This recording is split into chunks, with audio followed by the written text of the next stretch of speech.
see what we need to do.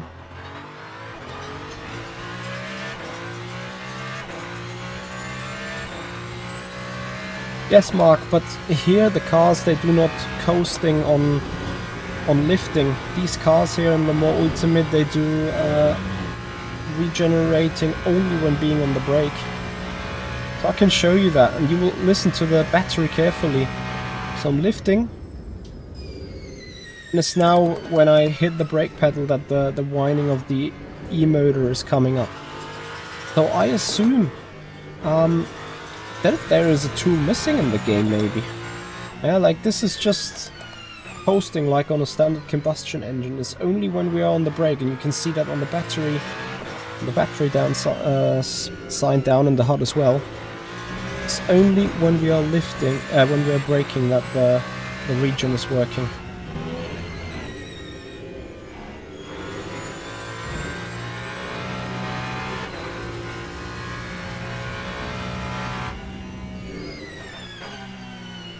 So if no traffic, then the mediums are faster, yeah? But if traffic, then the hard strategy has better chances. Did I get that right?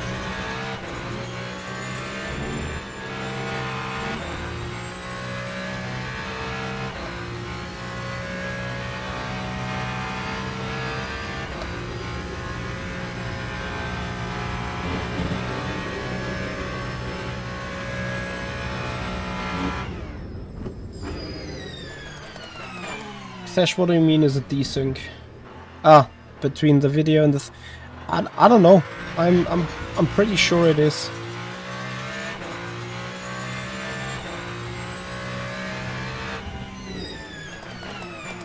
That is exactly the lift and coast I would need.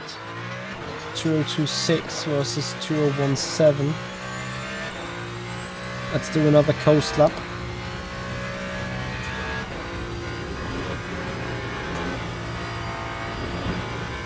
And we do another push lap.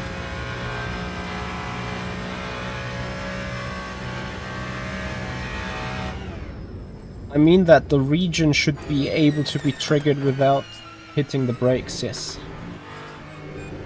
In the more Ultimate you can only hit brakes and regen at the same time, but not separately from each other.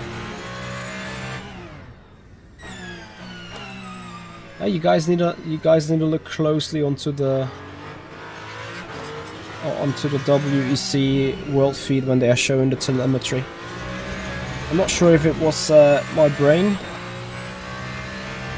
maybe mixing something up. You know what? I have another look and then I'll tell you what I think about it.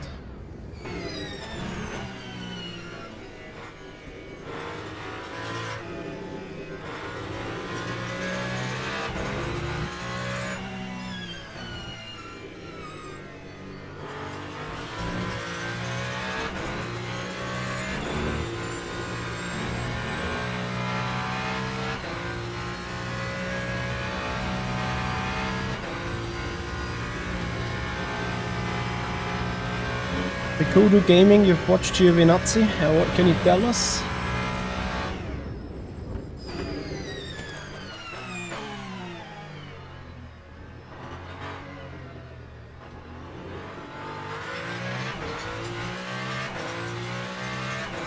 I think what you need, what is safe to say though in Le Mans Ultimate at least, is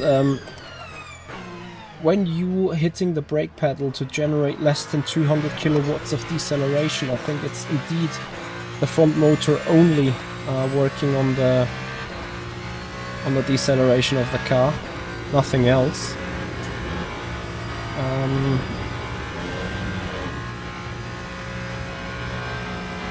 Yeah, but still, I'm not 100% convinced.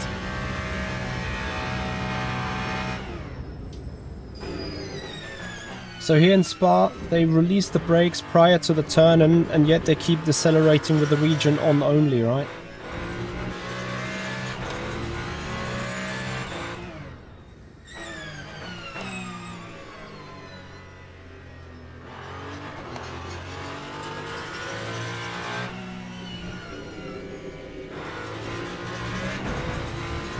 Aye.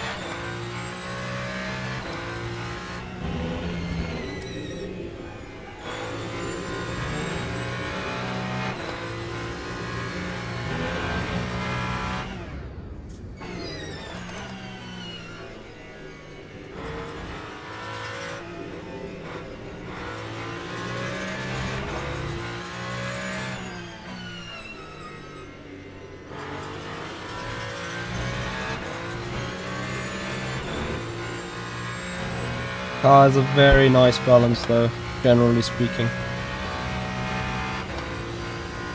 Go for that, Terry, and let us know how you got along with it. Would be very much interested to hear.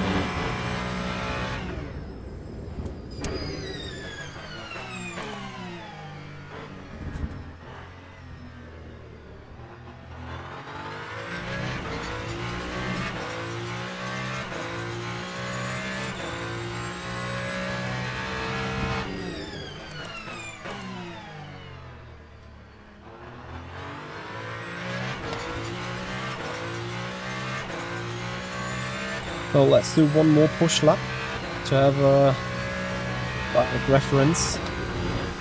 When saving the fuel or saving the energy, we did 2026, 2029, 2025. Let's see what it is when we're going flat out.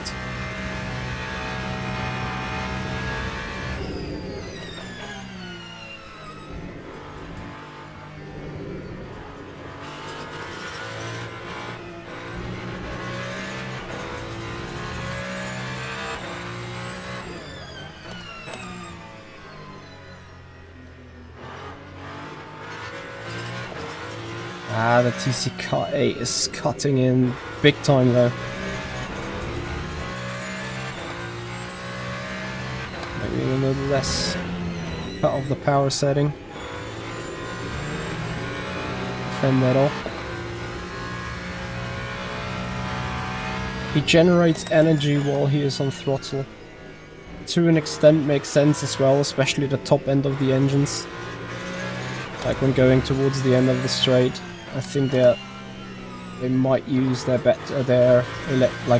ICE engine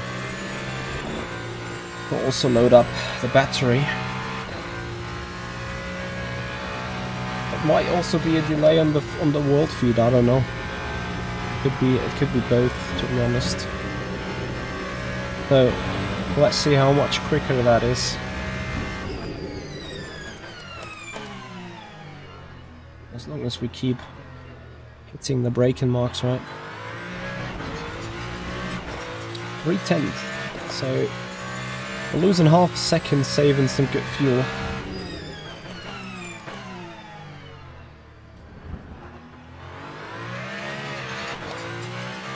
Oh, that cut is too crazy. My brain can't drive it like this.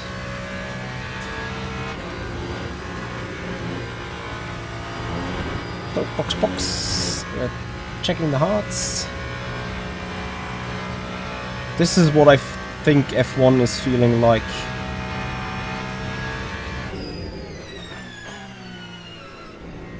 We're using 3 laps of that strategy, 3 laps of another one. And then you start to kind of compare. That TC slip angle is taking way too much power away from me.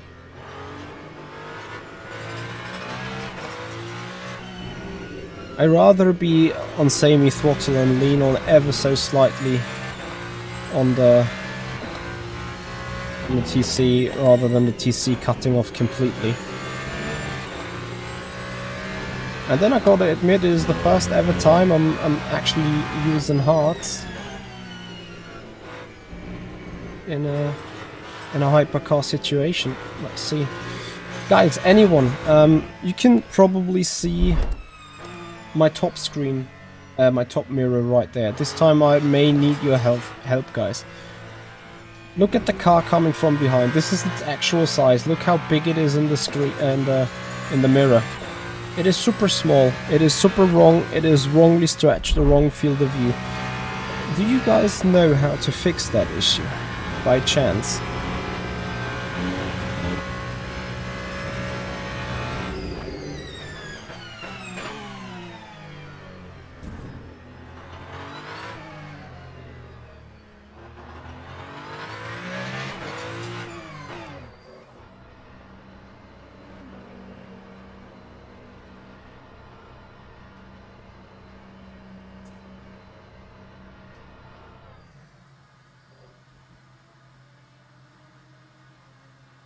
We almost had all virtual energy gone.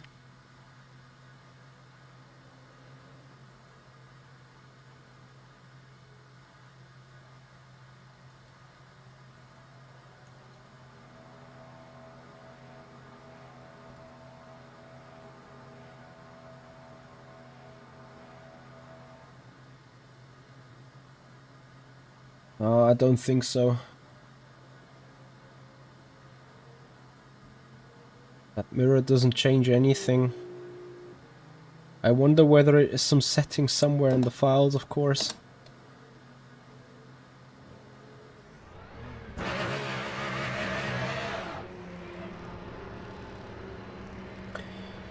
Right, let's see what that hard tire is able to do.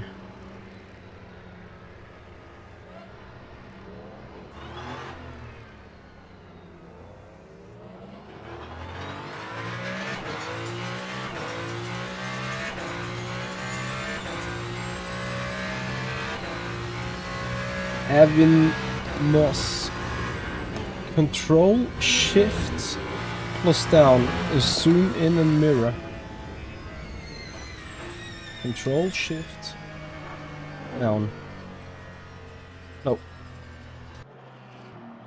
Nothing happens. Unless it's... Nope, not for me. Ah, is it maybe Control Shift? No, that is field of view. Shift. Control. No. Yeah, okay, that... Well, okay, it's a good shot with an RF2 guide. I'm afraid it doesn't really help here.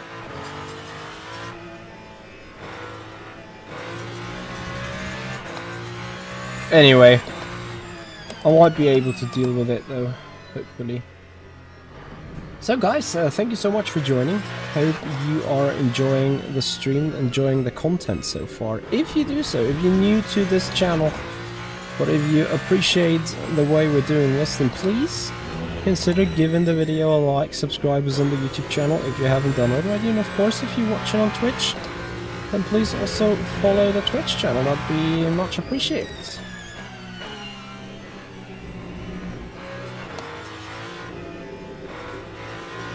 I could also imagine that the hard tire for some cars may work super fine, maybe for other cars might not work at all.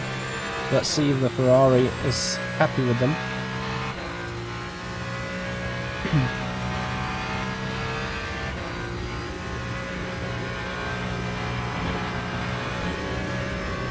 It must be a delay on the telemetry. Well, that would also mean that it is a delay that they are just coasting into most of the turns instead of being on the brake, potentially. Which would make sense in a way. Remember what I kept saying about those LMH brakes when trail braking into a corner? Like turn 1, for example. I need to be off the brakes when I want to rotate the car. Maybe that is exactly the same thing in real life. Might well be. I don't know.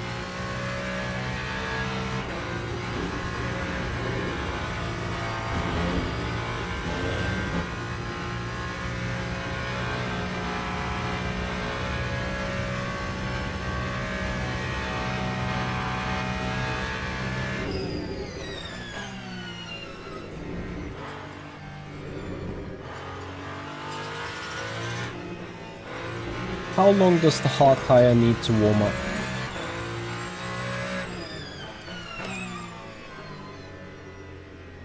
I feel there is significantly less grip on that tire. Like it's just oversteery everywhere a little bit.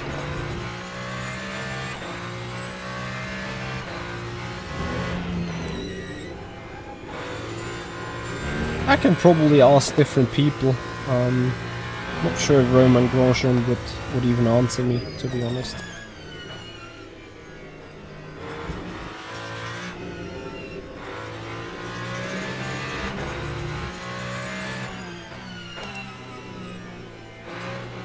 So guys, a quick heads up maybe on this week to come now. It is an interesting week ahead, of course. So tomorrow we will release a new episode of Le Mans Ultimate Clips at 8 PM. I've pre-recorded it because I'm out of town tomorrow, so that you guys can at least enjoy our weekly Monday program. However, it's not done live, it's on as a video on demand this time. I hope you still enjoy it. Then on Tuesday Tuesday is going to be content drop day for Le Mans Ultimate, and I can assure you a lot of videos will be posted, a lot of videos will come out. I am working a lot to free up my Tuesday all the way, because we need a lot of time on that day in order to check out all the news, check out all the new content that is dropping likely around midday somewhere. Yeah, that hard tire doesn't have a nice balance, has it? So hard tire is a no-no for me.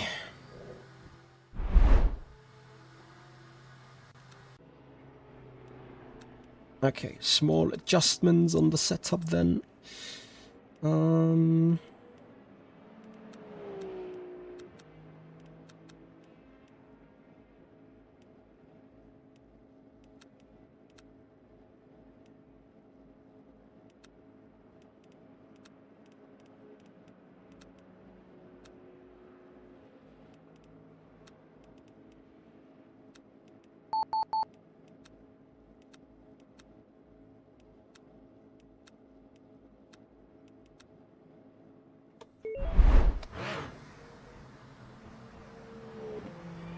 Maybe we do not even do any co-op at all.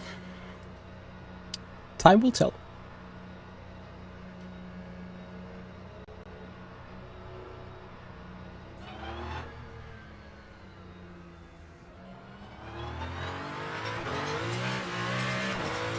Alright, back onto the medium. One more push lap, maybe 2 more push laps. And a couple of fuel-saving laps as well. And then I think it's going to be a fun race because, again, I think the strategies might be up and down. Some will go 4 stints, some will go 5 stints. So let's see how this goes. Anyway, I was talking about the schedule this week. So Tuesday, of course, going to be the content drop day. Where we are doing something with the Alpine, something with the Isotta Fraschini, something with Circuit of the Americas, as you can imagine. So in that content drop day, make sure to check out this channel here on YouTube and Twitch, especially on YouTube though, because if we have been able to work on any videos on demand on Tuesday over the day, you'll find them obviously on YouTube alone, or on YouTube first. So I can only encourage you guys, give this YouTube channel a subscription, ring the bell for notifications, and then we check out the new DLC drop on Tuesday. Wednesday then, you might think we go on with Le Mans Ultimate, but no, it is Assetto Corsa Competizione time, as it is round 2 of the Mercedes AMG Virtual Championship. So that's happening on Wednesday. And then Thursday, Friday, I need to see. Friday, there may be a stream. I'm unsure about Thursday exactly, to be honest.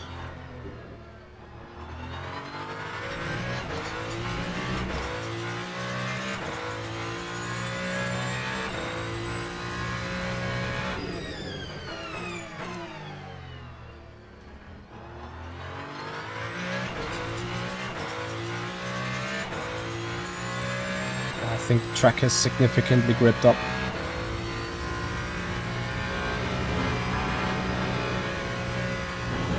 I'm not sure if I have latency really, like, can't hit that Rouge apex at all. It's completely odd.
Yes, Mark.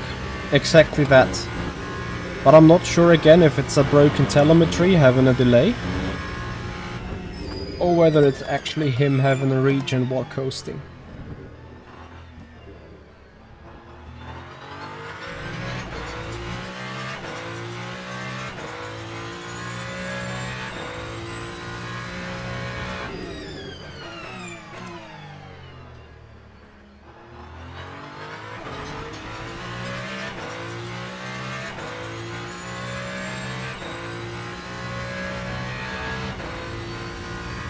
And I'm not sure whether they're doing that just with a standard brake pedal, having just a little less, like, foot on the brake, or whether there is some, I don't want to call it hucks because it's not a huck, but you know.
Yeah, so the lift and coast surely gets us some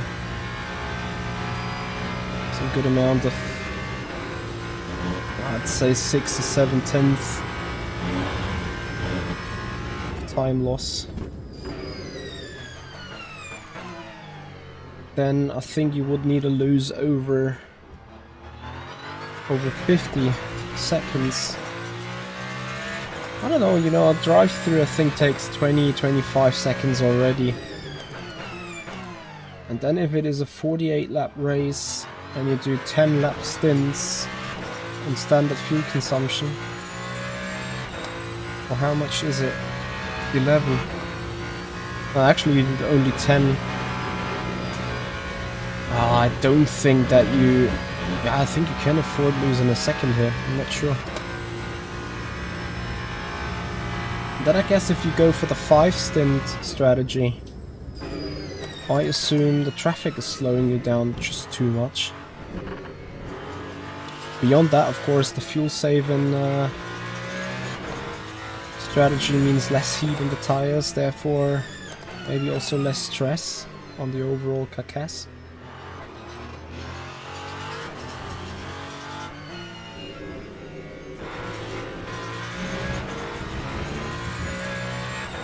Tough to say, actually.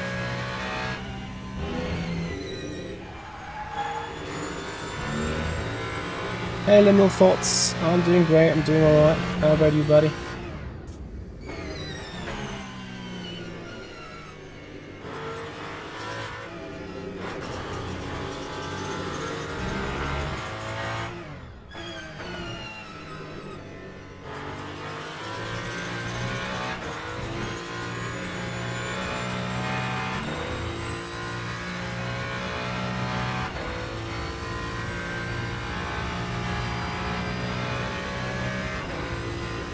So,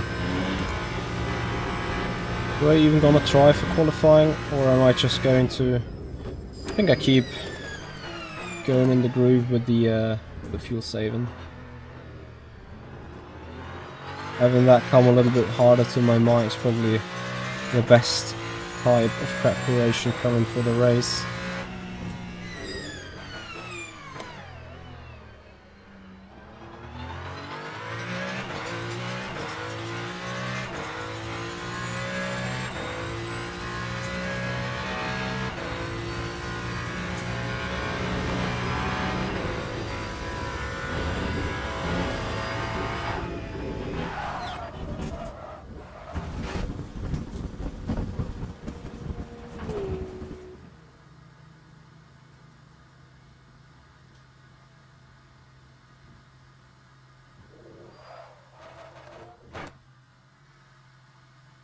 Like, why?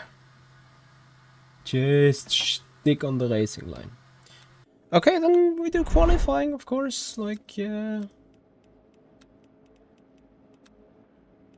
that is what is supposed to be done, then let's do it. Okay, for qualifying, what do we have? A 10-minute session gets us like, I don't know. I need to check that. 5 times 4 means we need 36 liters of fuel or something. That's not AI cars. That is, I don't know, someone that hasn't got a lot of experience with how to deal with the traffic, I think. To be honest with you.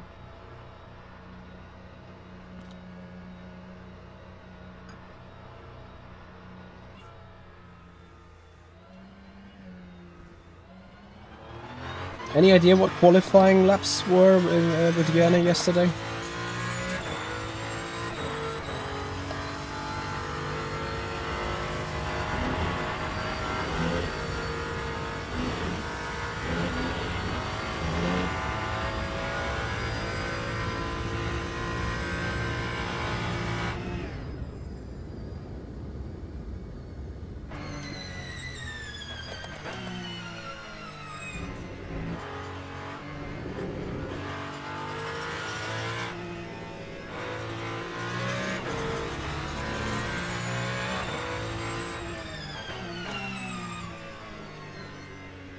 $59.5.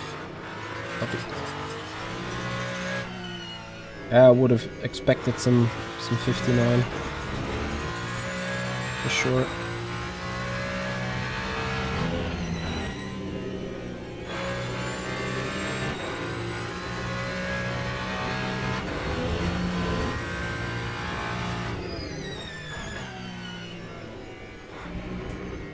Event goes in 5 minutes.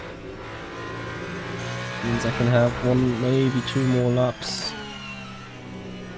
And then hopefully we don't fail to get into the server.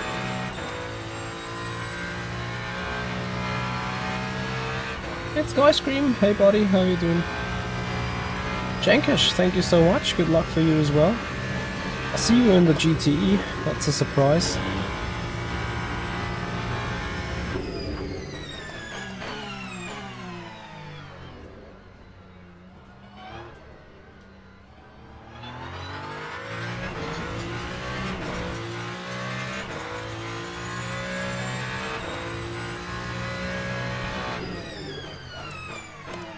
Yeah, Max is still leading with 52 points because McLaren has gifted him 28. Lando Norris, instead of winning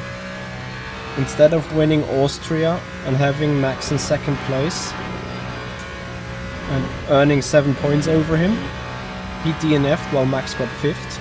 So that's an effective 17-point loss. And then of course Lando was second in Hungary. And he was behind Oscar in Italy, in Monza. That is 10 points alone. That McLaren has just not made opportunity of. Although, I can't obviously blame McLaren for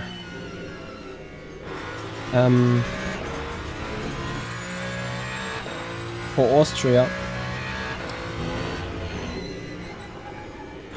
But you know, I through all those shenanigans with Red Bull being like so slow right now, I think I finally have an idea why they kept going with Perez. Perez is not mourning that the car's shit. Perez has his issues driving the car. But you saw in Baku where Max was absolutely outrageous with the car. I think in Baku the Red Bull behaved tailored on Checo Perez, 100%. Because Perez was quick in that Red Bull in Baku all the time. Which to me means they've always sacrificed their second driver just to favor Max driving style 100%. And that's why it doesn't make any sense to put in Liam Lawson, Danny Ricciardo, or whoever else, simply because everyone would look toast shit versus Max Verstappen. I am so sure that this is a major fact. And don't get me wrong, it's like, if Red Bull thinks that's the way to go, sure. But then don't expect winning the championship in the constructors if you tailor the car for one person only. Okay, everything here is saved. Just waiting to get into the server then. So yeah, that is obviously my take on things. All right, so Daniel Sapti in the Porsche, Alexei in Beamer, Mark in the Caddy. That's an interesting call. Jules in the Caddy. Mark in the Caddy in a Lambo. Kevin Ciclari. Okay, let's have a look on the leaderboard then. Sapti 2009, that is probably race time. Yanni raced again in the book. Soft.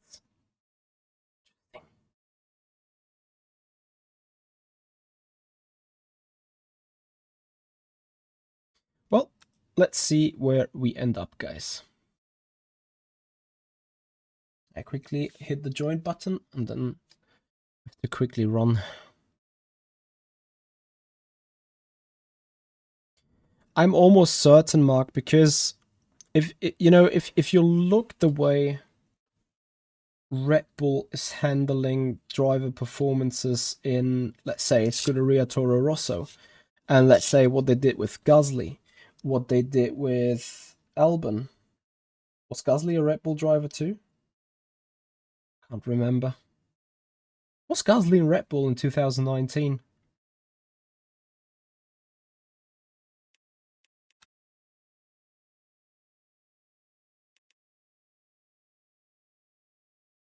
Yeah, so the way they dealt with Gasly, with Albon, with Ricciardo, and how they are dealing also with Ricciardo probably right now in the Scuderia Toro Rosso, Visa, Cash App, whatever, Alpha Tauri. They are so ruthless with their drivers if they don't perform. And arguably, Sergio Perez, if you put Sergio Perez in reference to the both drivers at Alpha Tauri / Visa Cash App, then Perez has done a way worse job compared to these two. So how on earth would he still be in the car in Red Bull? It makes absolutely no sense at all. So there must be something within the team, and whether that is Max Verstappen having a say, or whether that is a different thing the public doesn't know, there must be something in it. There must be something in it. TBR Michael, Max had a totally different setup at Baku, and Checo was always strong at Baku. Without Max's error and quali, he would have been in front. TBR Michael, if that was the case, then Max Verstappen would have finished higher than 7th in the end, not being even being overtaken by Lando Norris in the end, and not making any ground whatsoever. Being re-overtaken by George Russell as well. Max Verstappen never was close in the pace compared to Checo, and I might give him that Checo was always good in Baku, but I don't think that just being good at one track outscores 8, 9, a couple of tenths. I think the Red Bull is just, it's just not the best car in the grid. I think it's just Max doing Max things with it because it's tailored on him. I've thought that a couple of times already, so.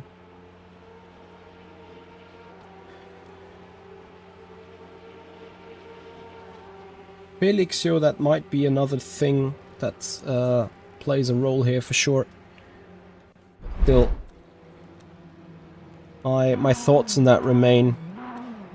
The way they are usually dealing with the drivers, and are now dealing with Ricciardo, let's say, I don't see how they kept Paris going. Especially, they not only kept Paris for this year, they I think even endured his contract. Like it's not only we're speaking to like he keeps in the seat till the end of the year. They have extended his contract. That is a little more.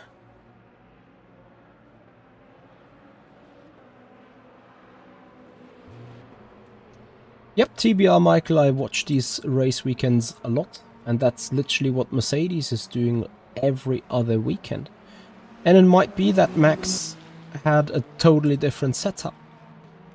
I'm just saying the car did not behave like Max wanted it. It was way too understeery for him, and I think Checo Perez's car likes more understeery cars than Max is doing, and I think that's a fact, regardless of the setup. Like, they could have done the setup of Max even more oversteery and more pointy on the front if it was a requirement, I think.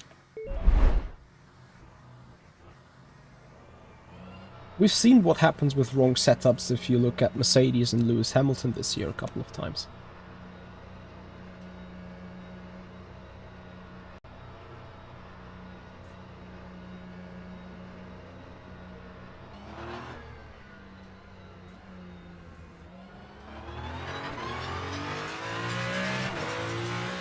Again, Max is still lucky with how everyone else is screwing up anything else at the same time. Like, the Ferraris could have been close and maybe even faster than Red Bull at certain times today in the race.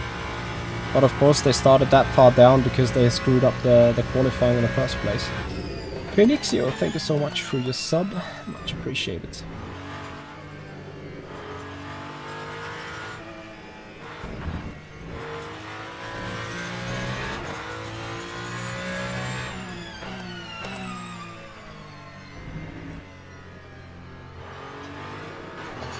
I don't know. I think what they would now want to do is testing Liam Lawson in the long run, and then have a decision whether Perez is in VCAP next year and Lawson is in the Red Bull next year. I don't know. I think I was furious when I saw that Daniel Ricciardo came to pits, because I mean, there is no rule. There is nothing in the rule books that shall prevent it, but I think it is still... I mean, yes, it's a great management success that you have a sister team in F1, but it is so lame to use the sister team to gather every other point from your competitors. I mean, it makes total sense if you have the opportunity, but I think it should be FIA's. You know, FIA should not care too much about the language. They should care about what happens on track. And to me, having Max Verstappen not penalized for not lifting on the double waved yellow is a joke. TV has clearly shown that he lifted after he has passed the crash site. Yes, it was late to see, there was still smoke and whatnot. To me, that is a questionable still, though. People, hey buddy, do you have some tips on how to set up LMP2 and R-Factor 2? I do have a tip that you could visit www.improveyourlaptime.com, which is our dedicated setup shop for R-Factor 2 and of course Le Mans Ultimate. Hey Marvin, how you doing, buddy?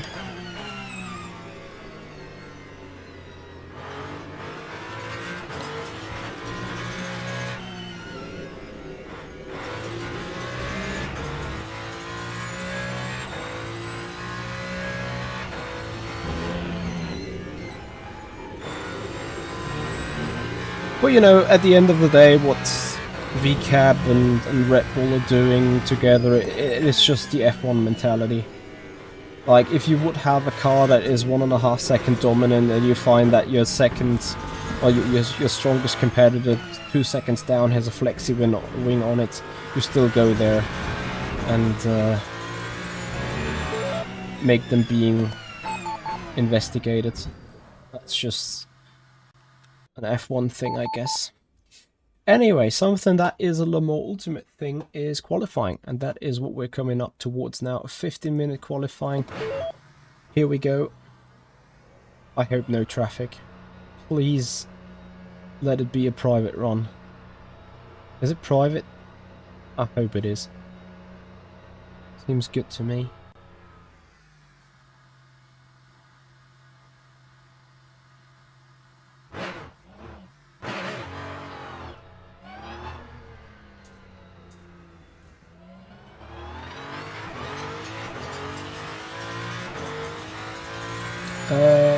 Yeah, Felixio is correct. But I'm not sure if they would still have a issue with Yuki's temper to an extent. I think sadly that has kinda branded him a bit. Hey Simon, how are you doing, buddy? Thank you for joining, Matt, my friend.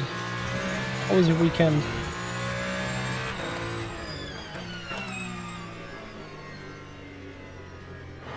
Don't get me wrong, guys, like, I mean, first of all, I'm a Mercedes fanboy. Mercedes has nothing to do with this year's decisions and whatnot. Personally, I'm cheering for McLaren though, because they went through a shit time, they worked hard, they came back from it, and what they are doing right now in terms of car development is absolutely insane and adorable. And then, with everything that happened behind the scenes on the Red Bull side, it comes back from 2021, goes for 2022 and 2023. Like, this Horner guy needs to get gone. Like, how the hell is it possible that he's still in? I have no idea. To me, that guy is a fraud. The way this entire scandal around his feminine colleague was handled in the beginning of the year is the biggest shit show I've ever seen. To me, that is even worse than Flavio Briatore's Renault crashgate in 2009 or 2008, whenever that was. That was horrendously bad for the sport. But the fact that this guy is still at the pit wall is even worse. It was busy but an enjoyable weekend, Simon. Appreciate that. Hope you could recharge batteries for the upcoming week, as it is the more ultimate September DLC 2 drop week.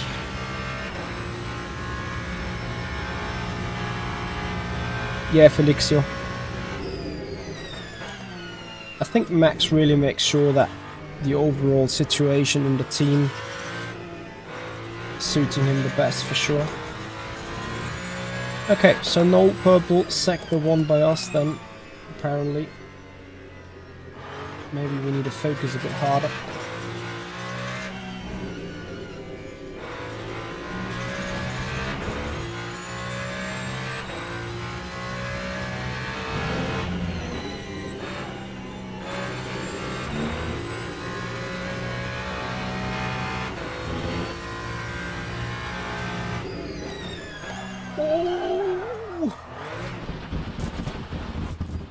Wow. Okay. That was no battery clipping. What?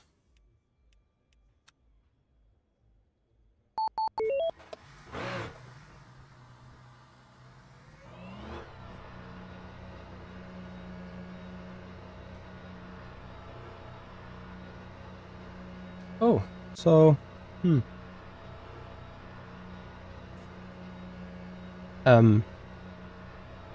yeah. La la la la la, right?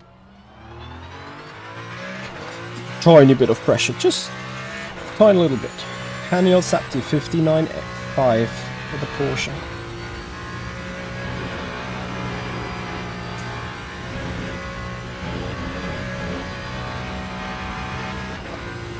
Ah, Luca. You are the problem. You need to connect in the beginning of the stream, mate. Because then I'm maybe spinning on I don't know, on YouTube ads or something, but not on the track.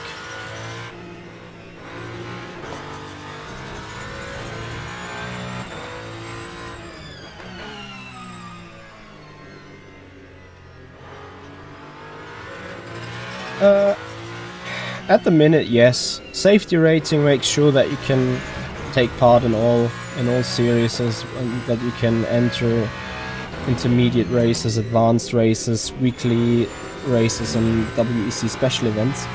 However, it is the driver rank and the DR that is sorting you into the splits.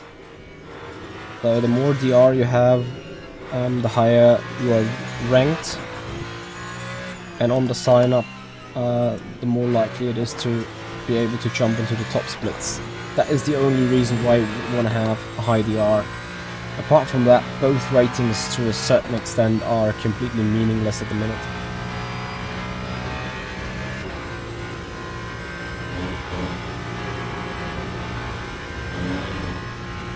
Would be intriguing to attempt the last to first challenge here, actually.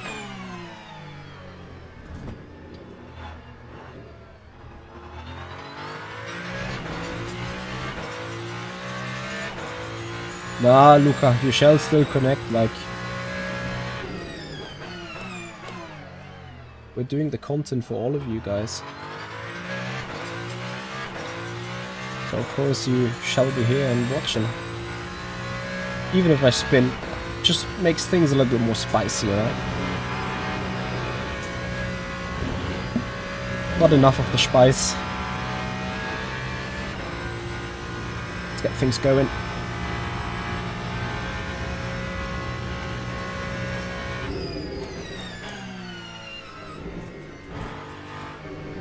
So an even worse sector one than last time. Maybe you need to count on the second lap.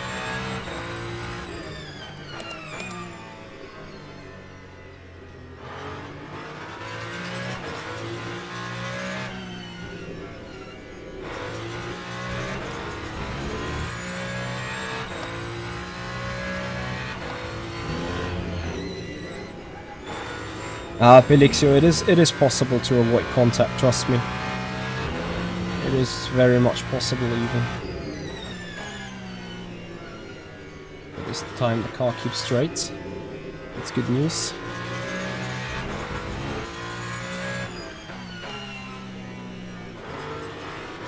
I wonder if the soft tire would be an option if you take a really slow out lap.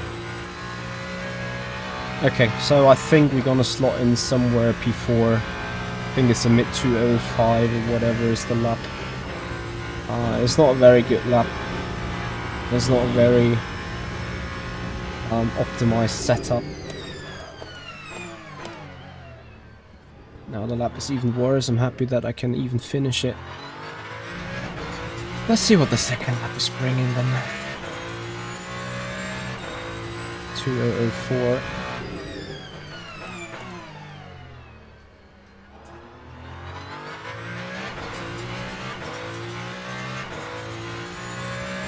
See what I mean though. Exactly P5 we're sitting right now.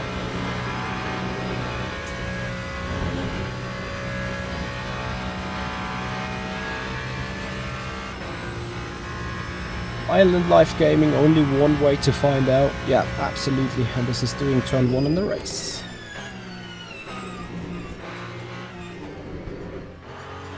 Oh boy. Not looking too great right now. Again, lock in the rear.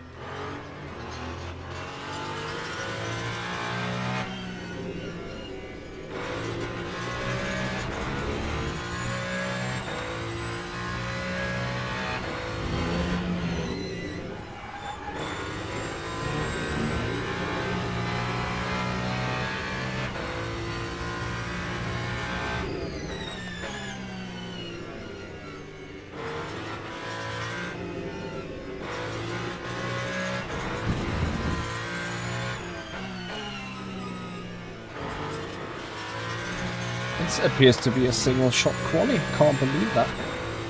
Been running with way too much fuel.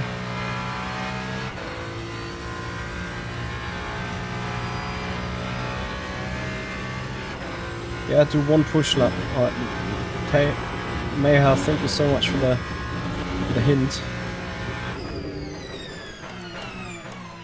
Just need to finish that lap because I'm pretty sure that this bus stop section is going to be faster after all anyway. Just Halt's Maul. Yeah. Awesome job. Identical lap time.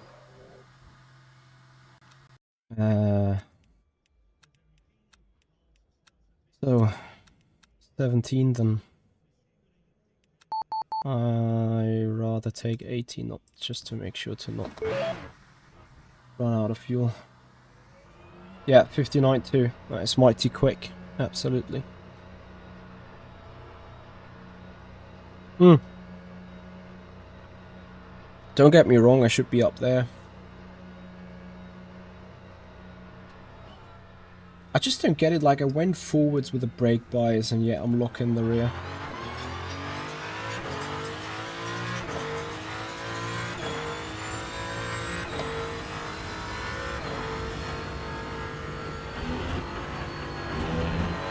Felixio, I used to be part of Burst Esport, yeah, but they closed last year because the overall esport industry is just in a huge downward stream.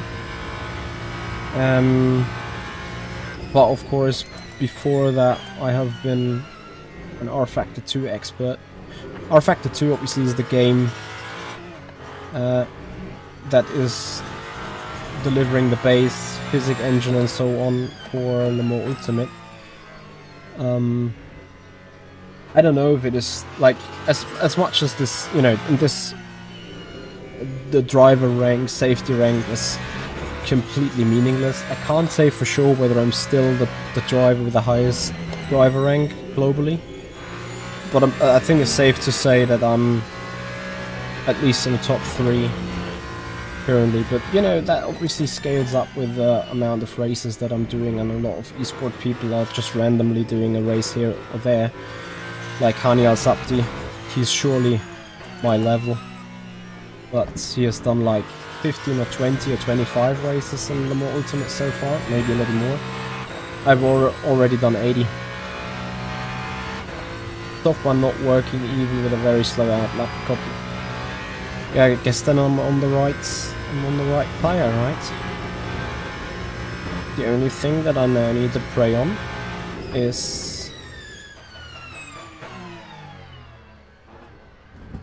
getting a lap together.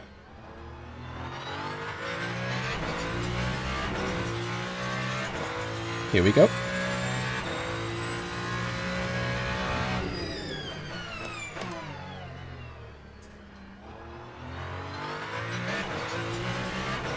That Ferrari at least is a bit shit in that low speed rotation. I feel it's very poor.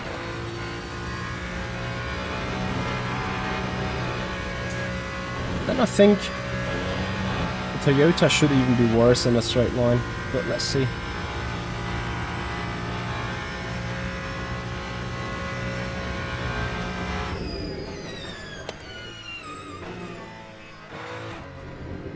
Yeah, and I need to carry that lap. That is so shit. So that is 2/10 gone already. Once again, lock the rear. Again, this is what I don't understand. It's like, how is it even possible? I keep locking the rear. Then we move even further forwards with the brake bias.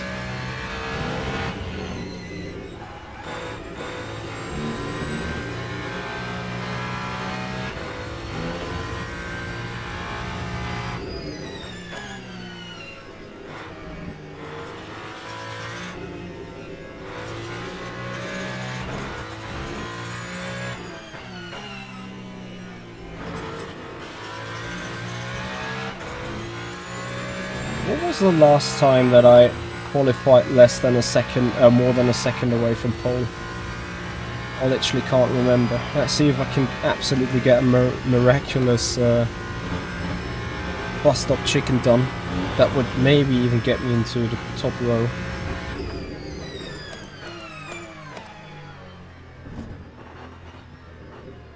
Nope.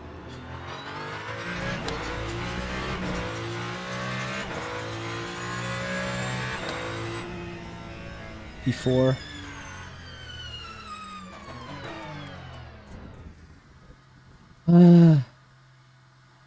F.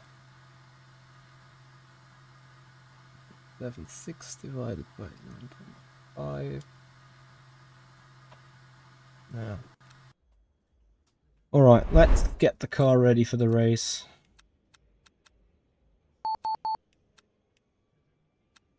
Guys, this is going to be good fun for you. You will love that. MetSoso99, thank you so much for the follow on the Twitch channel. Appreciate it, buddy. Okay, I quickly go for a pre-race P. LMDH top 3, yeah. At 59.2 if that Porsche is a concern, though. Not too concerned about the other 3.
Yeah. It's true about the balance of performance, but still, though. I mean,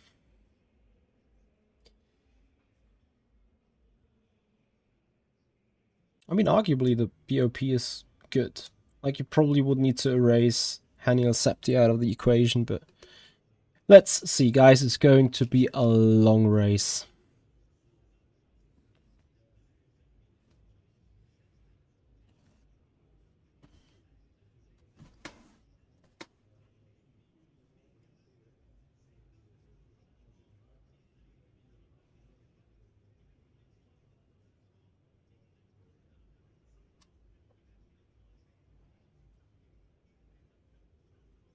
Yeah, but guys, let's be honest, like, you would probably be bored out as fuck. Excuse the language. FIA may send me a note on a ticket. Anyway, what I wanted to say, you guys may be bored out as hell, with me running away into the distance at the front, so we better just not let it happen, right?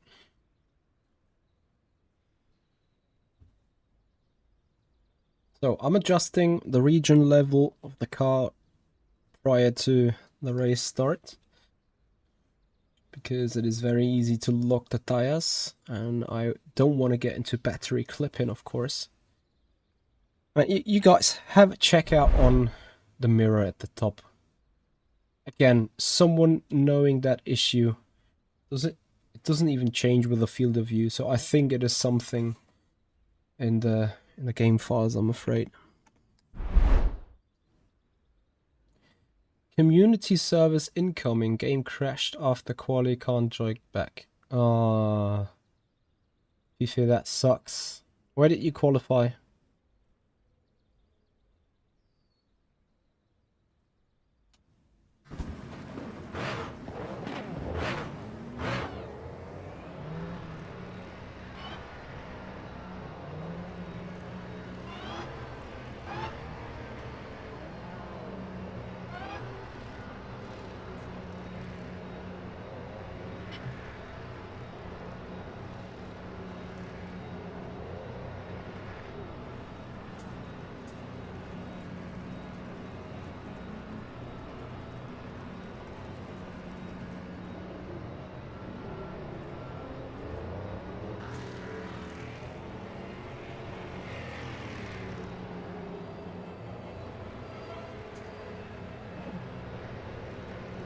Alright guys, here we go.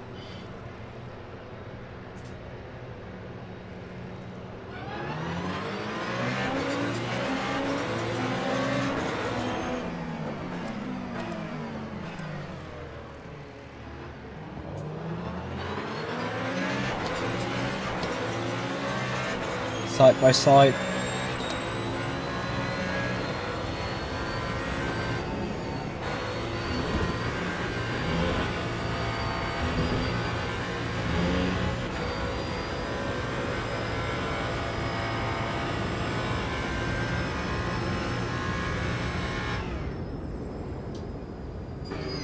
Every one of these guys behind are on economy run.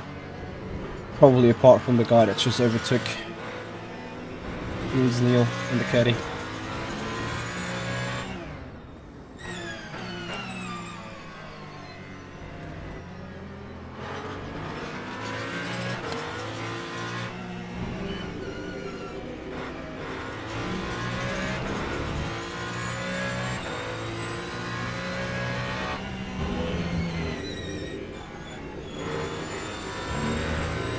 That front end is bitey in the high speed.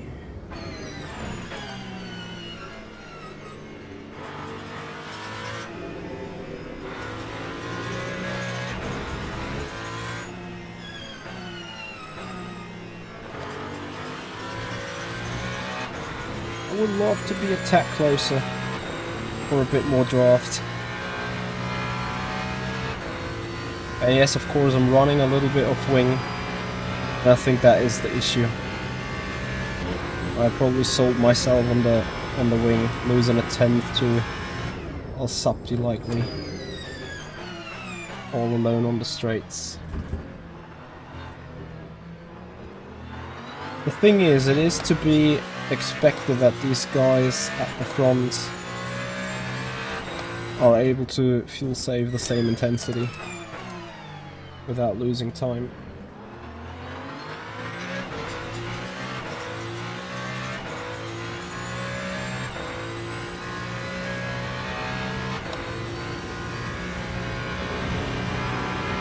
Especially when looking up. Yeah, look at the delta time to both the cars ahead. I think the Porsche might just be the fastest car anyway on the straight. I don't know.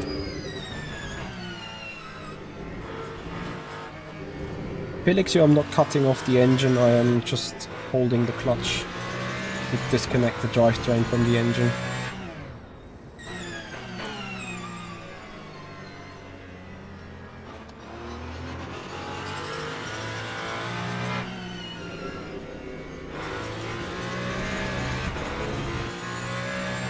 BMW has most top speed, copy.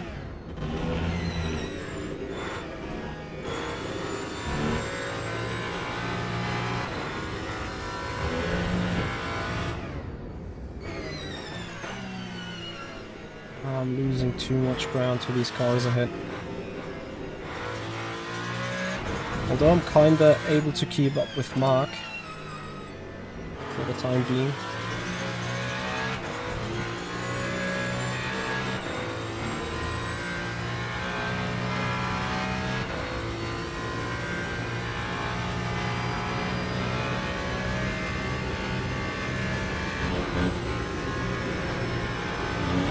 Fedorchenko, thankfully a couple of tenths away as well from us, so that we don't have any immediate danger from behind.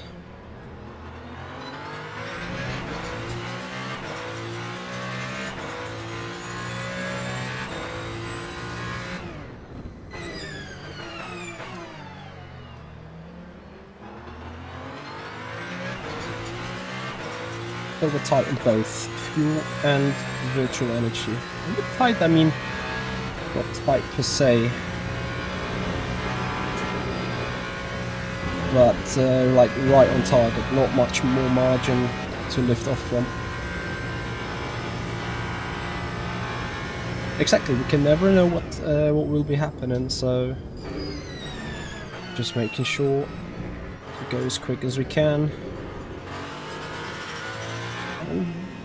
I don't know about Mark's possibility to save the fuel, really. If he is fuel saving, if he's not fuel saving.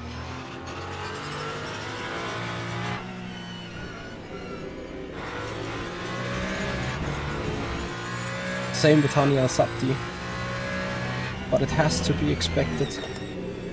Hani is saving the fuel while doing these lap times, especially since it's seemingly from a car setup POV, he has a good second edge over us.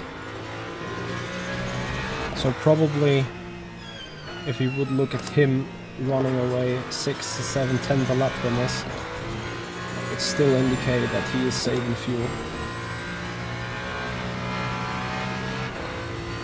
What is he doing? Luca, what do you think? Do you think he's saving fuel? Well, if he's saving fuel, or if he's saving fuel for a beneficial amount, let's say, you would need to give at least 6 to 7 tenths off from the raw lap time. And I don't think that Al-Sabti is doing that at the minute.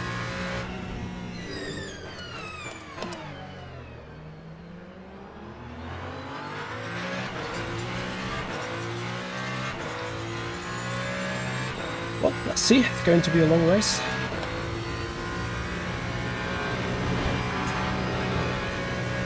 Yeah, you never know again. I keep saying this. I'm pretty sure that he can save the same amount of fuel than we are saving right now while doing the lap times that he's doing.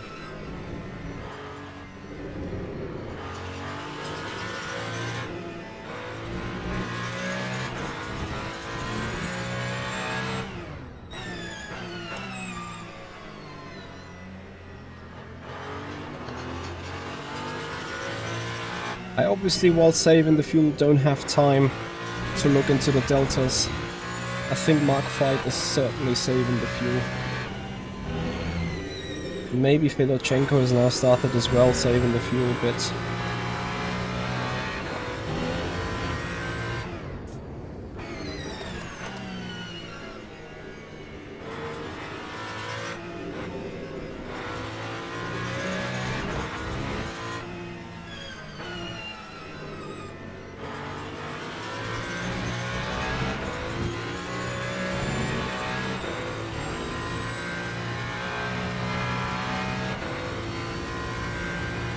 Exactly.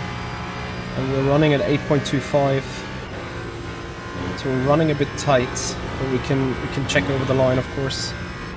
How are we effectively running? So as we come across the start-finish straight now, and this is good, now we're in a position where we get a little bit of draft. As we're crossing the line, 8.1 laps of virtual energy remaining completely. So that's what I mean, we are exactly on target. And that is shit. That will cost us so much time, that GT that just came out of the pits. Even have to lift. And then being completely sent off. That is biblically amazing.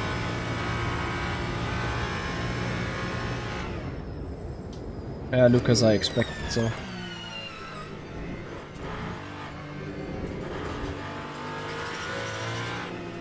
Did he do the event with the Lambo on Friday as well? I know he asked me about when I'm going to do the event. I was always going to do it today because I couldn't do the other two.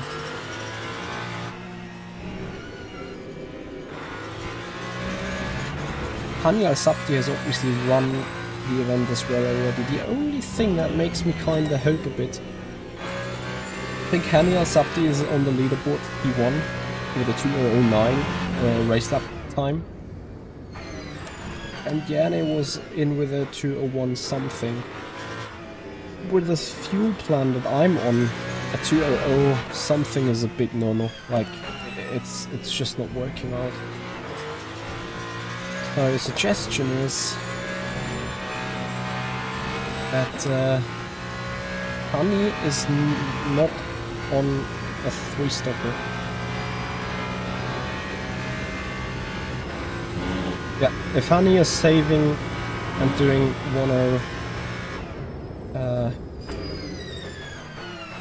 2:01.6s, then we have absolutely no chance indeed.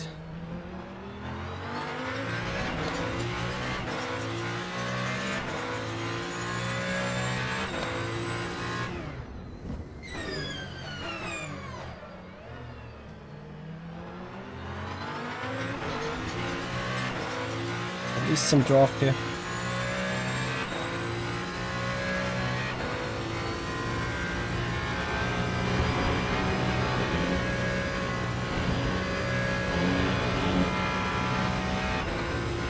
Last lap we were fastest car on track despite the shenanigans.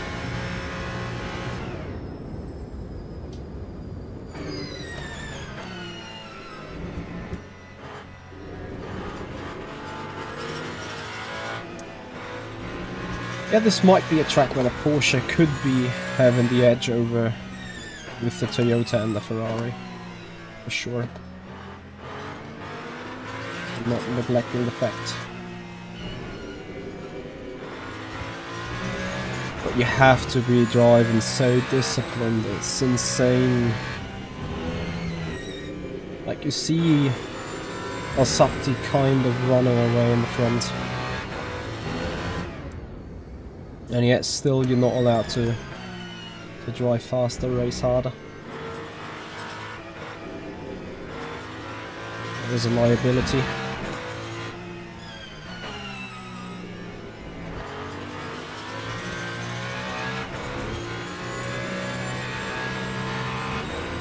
So 1 second to mark fights.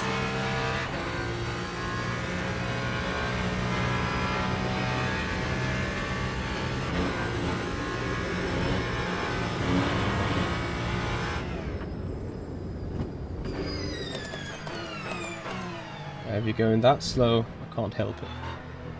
Send him the tutorial on how to race multi-class, please, thank you.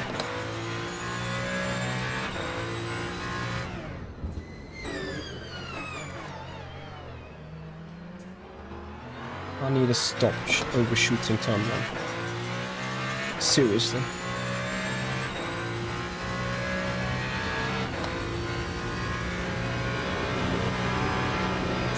To me it feels early to be in the traffic already. Is that all people that had shenanigans going?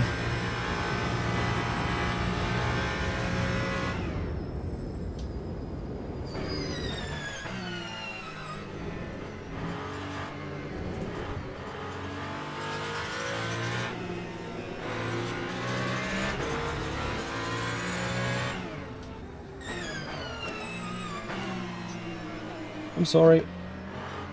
Wasn't meant to do that.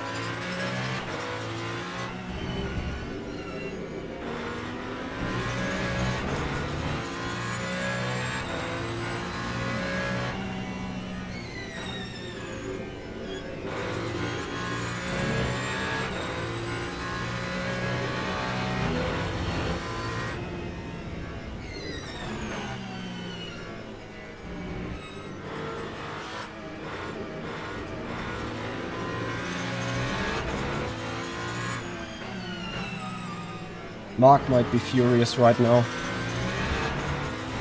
on the GTE. It's just hold them up and let me go. We of course sitting a bit in the draft, you can see it in the top right delta.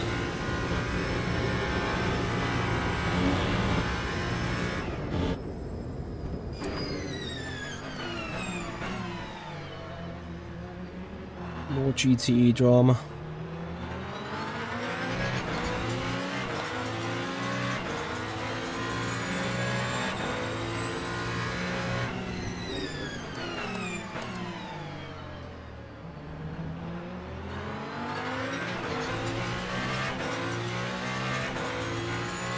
I gotta say,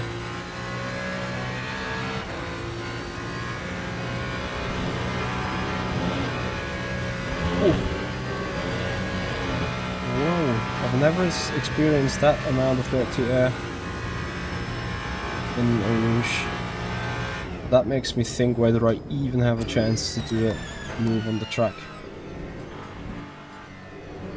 Or whether I kinda have to be able to ever so slightly oversave. And then do a move in the pits. Yes, this is a 49-inch screen indeed.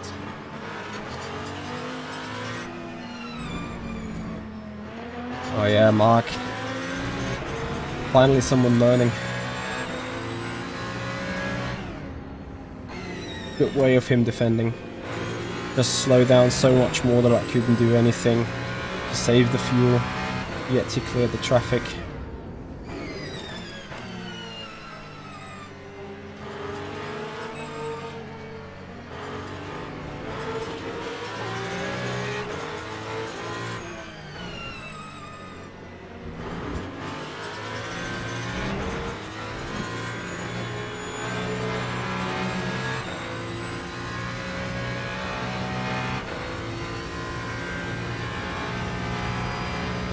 Okay. That is going to be nasty. Excuse me.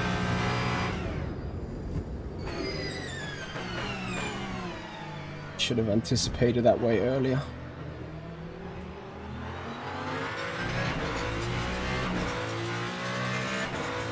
Well, that Porsche I won't get before. Turn 1.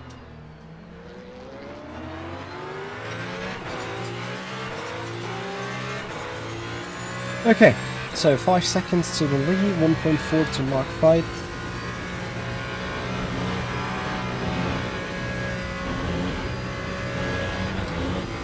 4 more laps to the pit stop. You can tell for sure if Hania Sapti needs to go in lap 11, that is even not going to be enough. And a 5-second advantage on the track. The 2-time with fuel usage is probably worth refueling 1, maybe 1.5 laps, but not much more.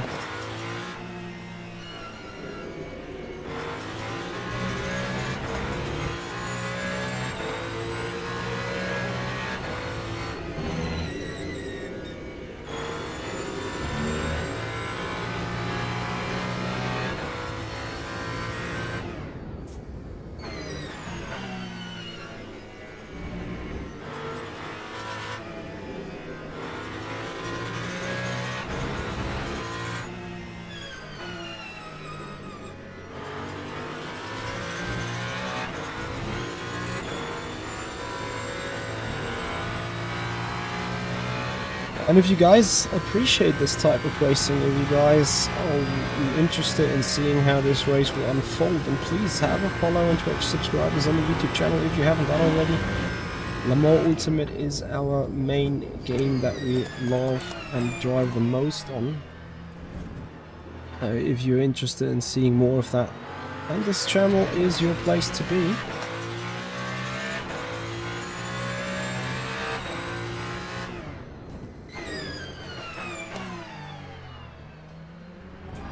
In all fairness, guys, I would be surprised if Al-Sapti is not on a fuel savings track.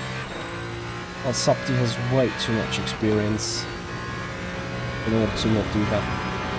And especially since he has done this race multiple times as well, I would be even more surprised. Anyway, for the moment we take it. 6 seconds of gap after the first stint isn't as bad as the qualifying gap.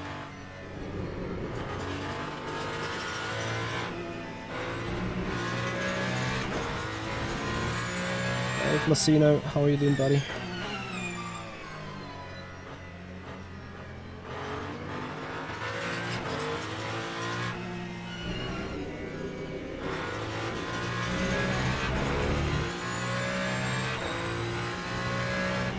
Absolutely, Flacino. We're looking forward a lot.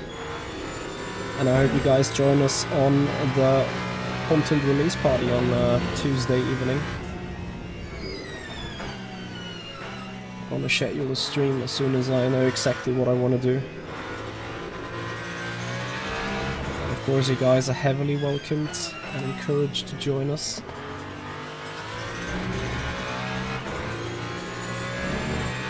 This upcoming Tuesday will be about the new content for sure. Right, end of lap 10. If you are flat out, you box this lap. If you just saved a little, you box the next lap. If you are saving for 3 stints, you are boxing in 2 laps. So let's see what the guys are doing.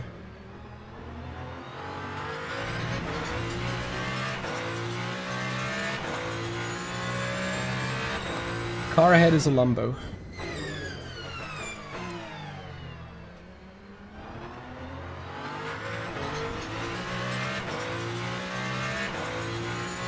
So Q1 is fine. We could probably even push a little. However, if I do not need to review 0.5%, that is enough, like to gain like a second or so. So I'm not getting flat out. Yellow flags. That yellow is around, it should be usually here. There you go. And the GT in the dirt. I think Mark just had a moment, hasn't he?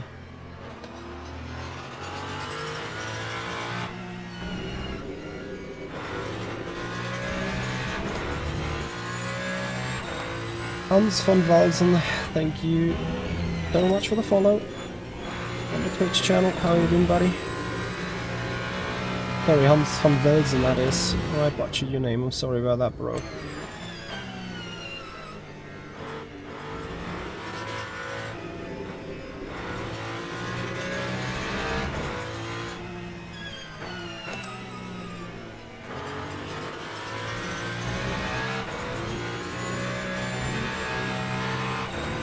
In 7 seconds. Let's see. On Subti, it obviously can. What we are not allowed to forget about. Porsche could have more energy available for Spa. That would mean less saving required anyway. Yeah, and Al-Sabti is not in the pits, so Al-Sabti P1 that is set unless he crashes.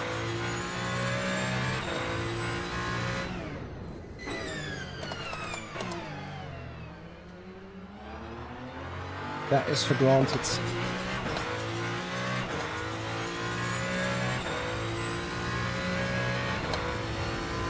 Ooh. Mark with a close call there. Why are you concerned about that ratio? Yeah, I have more fuel than virtual energy, that's correct. That's also fine.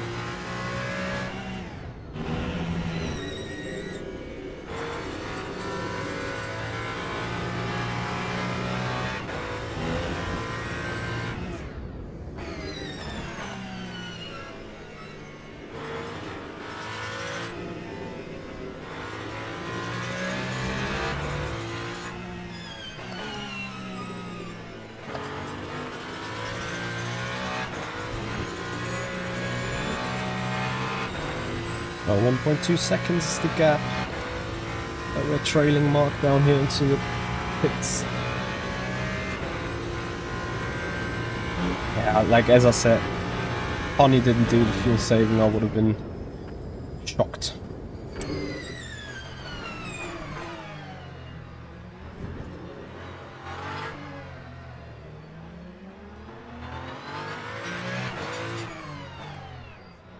Alright, box.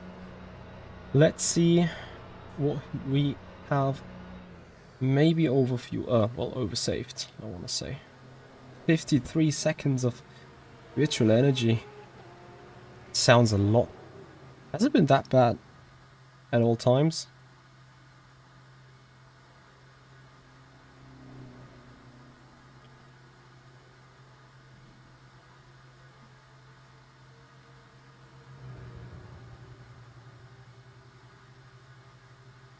Never mind. It was a brain fart. That is obviously including the tire change. So 41 seconds of virtual energy refueling. That's fine.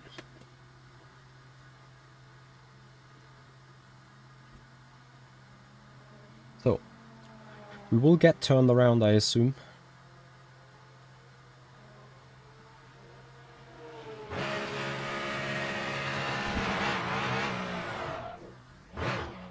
But that is big pain, because that lumbar is not being turned around, and this might be at least half a second that we're locking here. Okay, so someone has jumped us not changing tires. That will be interesting now. And it is not a guy that is on hard tires. So apparently I lost time to Mr. White. And obviously to Clary, we need a... How much was he behind? Yeah, he did not change tires, right?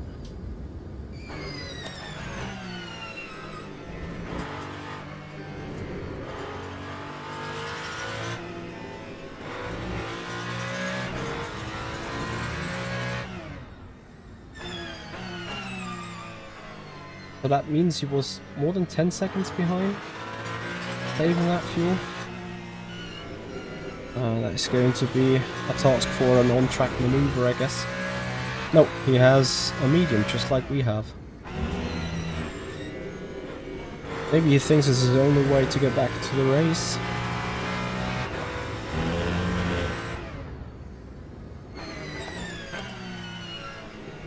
Off goes the GT, interesting.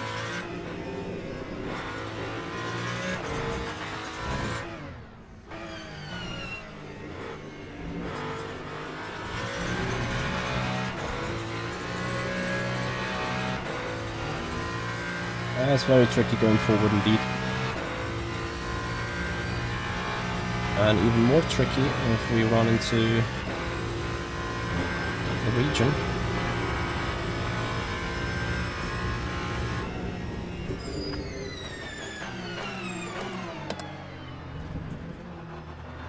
Yeah, but I agree that was a late deep dive.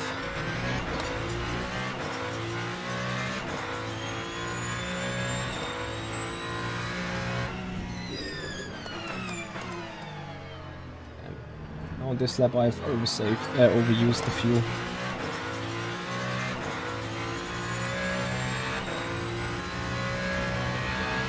That's interesting what Ciclari is doing.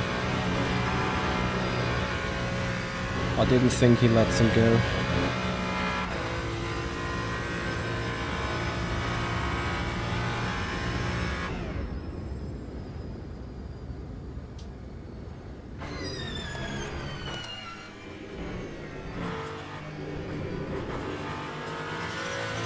Now that is bad news for me though. I would have wished for another run of him.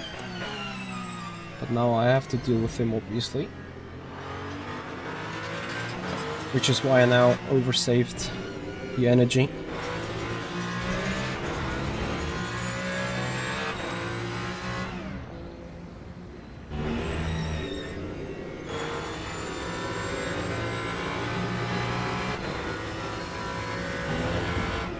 This is more than bad news for me. Ciclari is holding me up. And obviously he has every right to do so. It's just a fact though.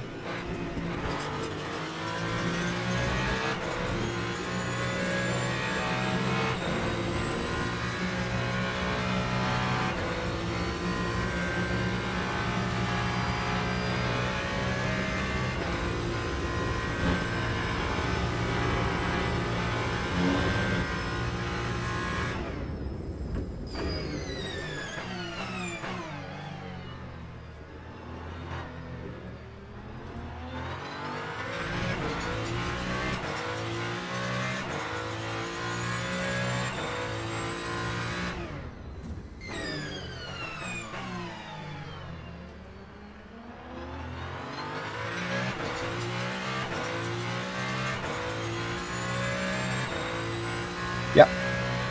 But, of course I lost time to Mark. Anyway, we're a bit closer to Mark in the first place. And before the pit stop, I assume. Or then right after it.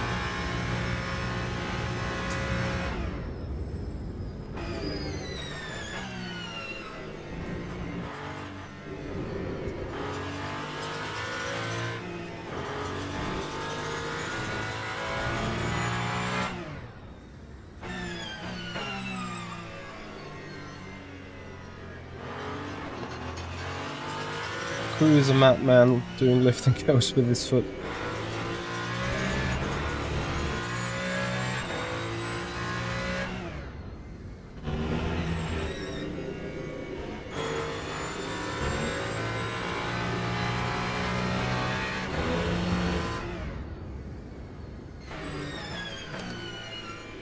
Is he only racing with one single foot or what?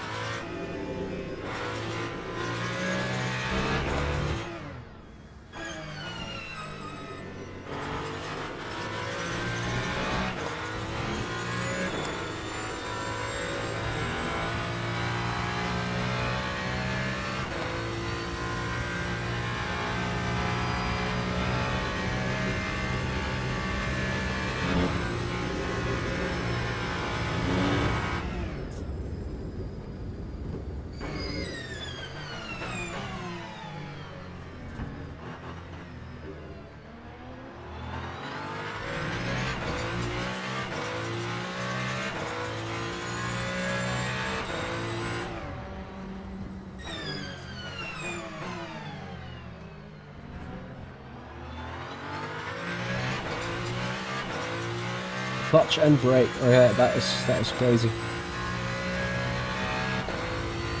Okay, Luca. I felt the hards are even more, half a second off than what I do in the mediums with the lift and coast, so didn't find it's worth it. Because that makes it certainly equal with the mediums.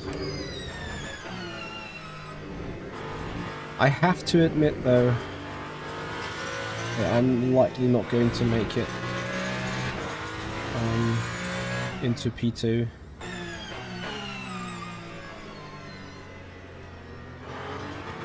Not Marcus too quick, it is me and my setup is not optimized enough. The problem is I haven't raced Ferrari in a good long while, and that meant I felt behind rhythm and felt behind meta with knowing how to dial in the car over the period of hops and adjustments. You know, there was a physics adjustment in March, then there was a physics update in April, then there was a new tyre model in the 10th of June, and I think even after that we had a couple of content drops and physics adjustments. And in April, May, June, or up until June, I think I raced Ferrari quite frequently, but after that I did not.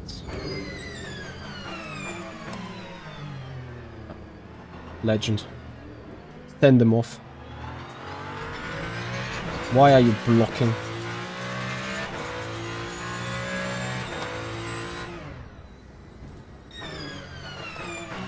So as a matter of fact, the setup that I have is old. Still kind of works because obviously the car hasn't changed in huge dimensions, let's say. But yeah.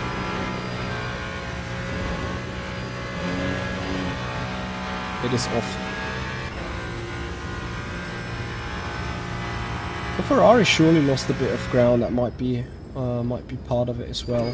At the end of the day, though, there were a lot of races where Ferrari and Toyota were quite close to each other.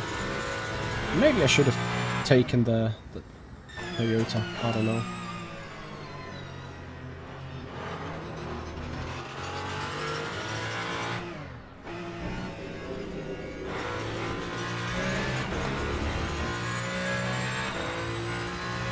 Gotta say though, what they're up these two in that Porsche is mighty impressive. But then I don't know whether people on yesterday's split had similar lap times or rather not.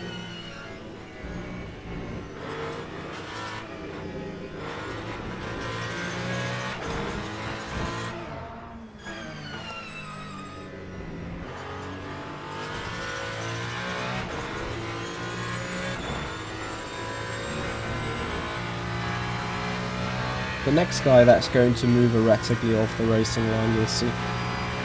There you go. Hopefully this time without bad influence on us.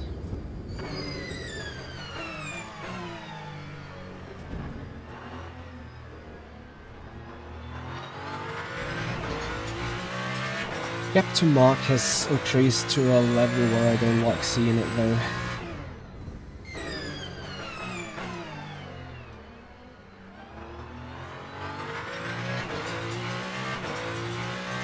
Hey Don.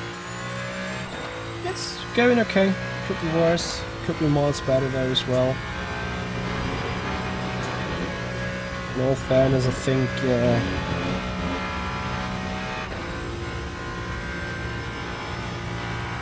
I'm a bit underprepared when it comes to having the correct setup and the correct rhythm of driving. Might be also a Ferrari thing, either though. I gotta say, even if the setup would have been dialed in pitch perfectly right, our sub tier at the front is just mighty quick, like crazy fast. Yeah, just turn in on me, it's fine.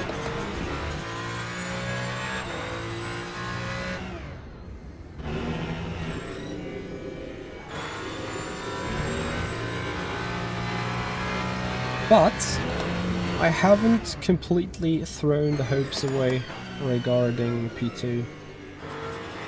It just needs one situation where Mark is being either held up, having a moment or whatnot, and we might end up on his rear wing. This stint we have saved up even more fuel and energy compared to last stint.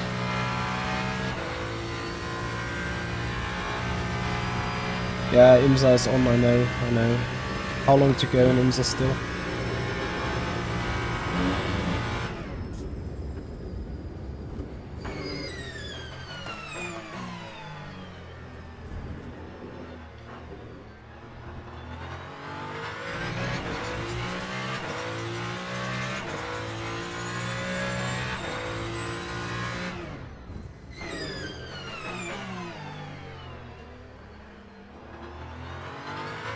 Oh boy.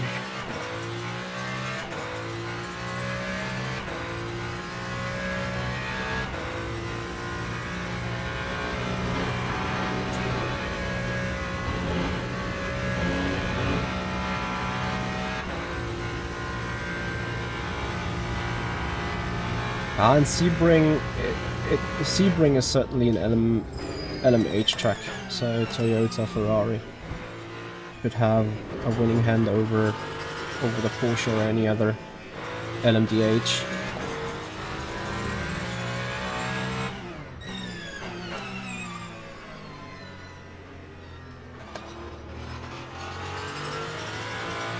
Meanwhile, gap is 4.4. That is too much.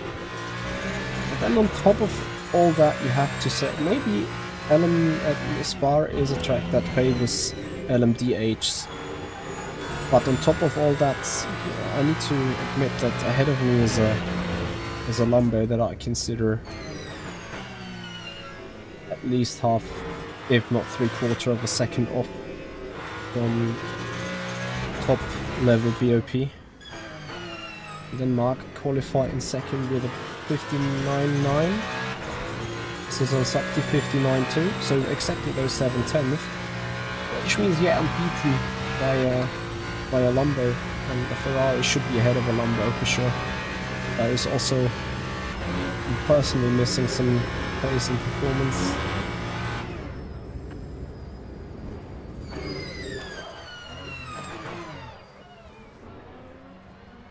And then this comes on top of it, like, what's the actual POC? Let's go back brake bias 51.9, because like, if I'm locking the rear with almost 60 front brake bias, I can also lock the rear with 51% brake bias, like then I'm expecting it at least.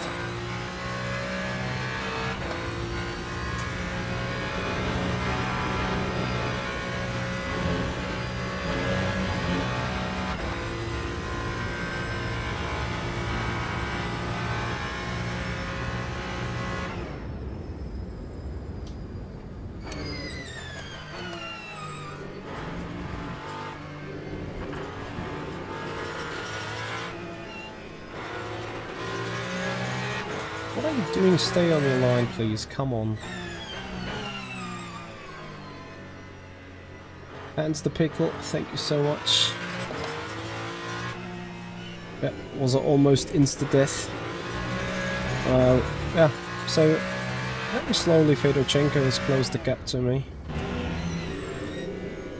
Now being on my rear end, so if anything stupid happens, we have an even bigger trouble than already.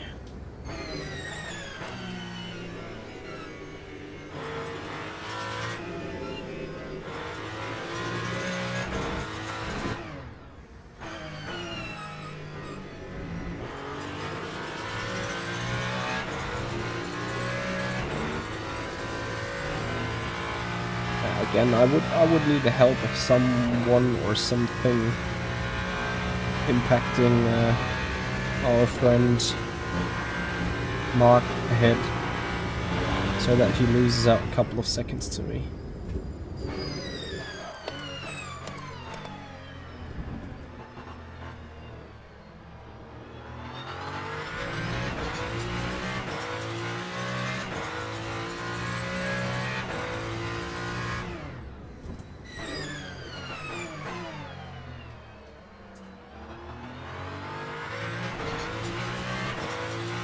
But I'm just losing too much time every lap.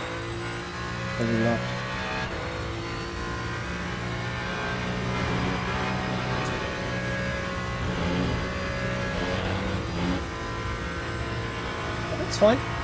You guys don't want to see me running away in the lead all the time. That's absolutely what this is. Can't win them all. Podium is a sole requirement of myself, though. I'm just about operating on that level at least.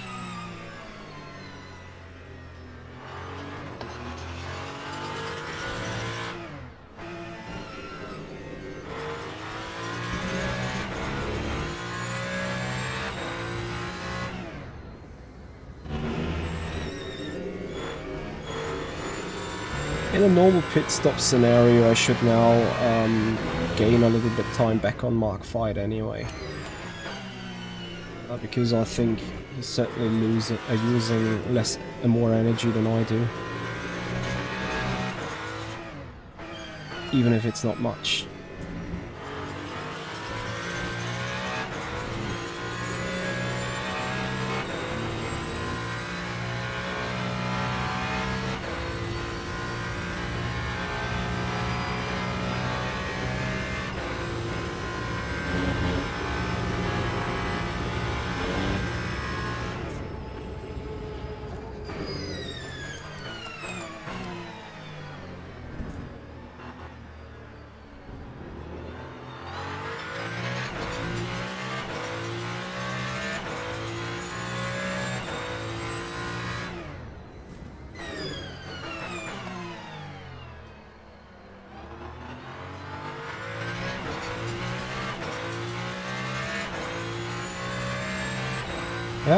we might have as well a perfect Porsche setup that suits everything. I'm not saying it's not impossible, of course. I don't know how many times he's done that race, so maybe a lot of experiences as well. But certainly, pace is impressive.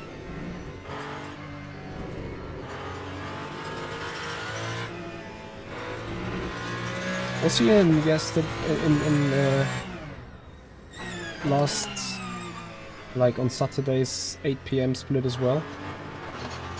Not sure if I saw his name.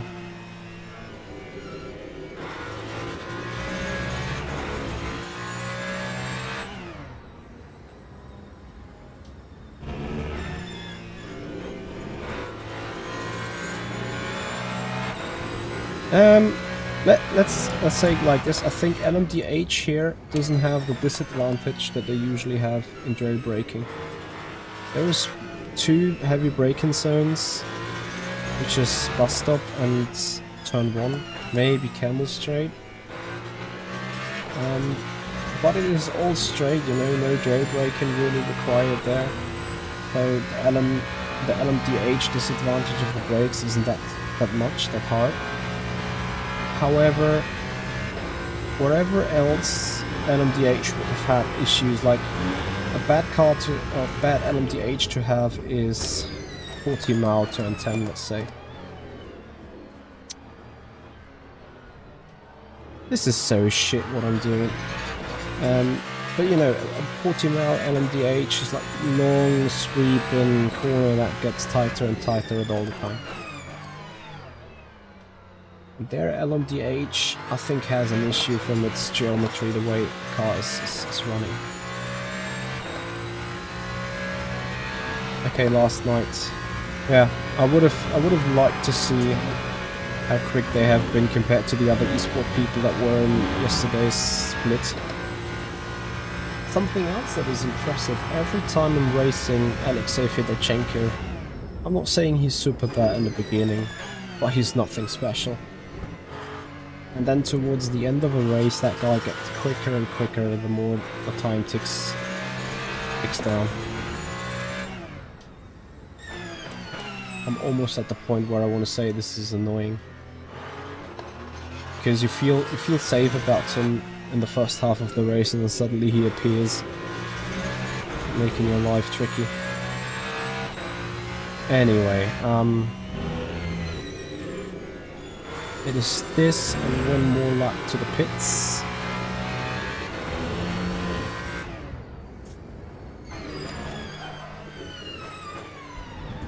Oh my goodness me.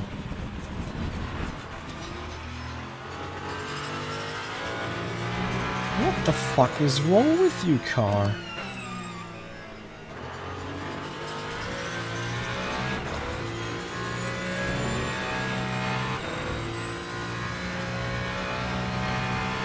It's fine, you get the brake bias forwards, whatever.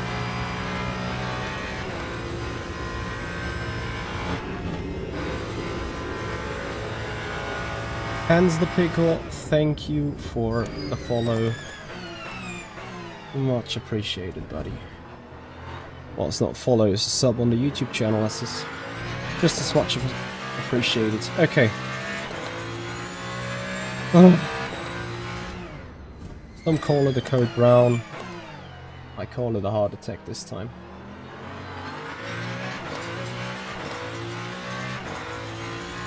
Yeah, and if you guys think that save is an appreciation enough with a sub, then please go ahead and do so. Subscribers on the YouTube channel, follow us on Twitch, make this community grow.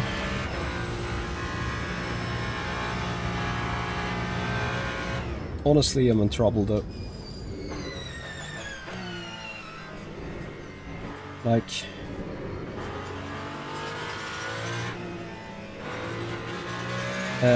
Mark Fight is gone for good. And here Alexei, I need to assume that his pit stop will take longer than mine. As you can see, it is 1.1 laps remaining still, so we have half a lap of virtual energy left over. That means could at least mean 2 seconds less pit stop time. Should get me ahead of Fedorchenko again. However, originally the plan was that this should have gotten me ahead on Mark. But okay, it is what it is. Box.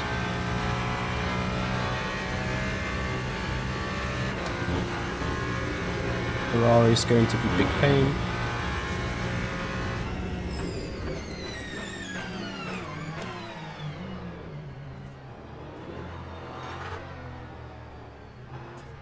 Why are people so, like... Look for a word that you want to find.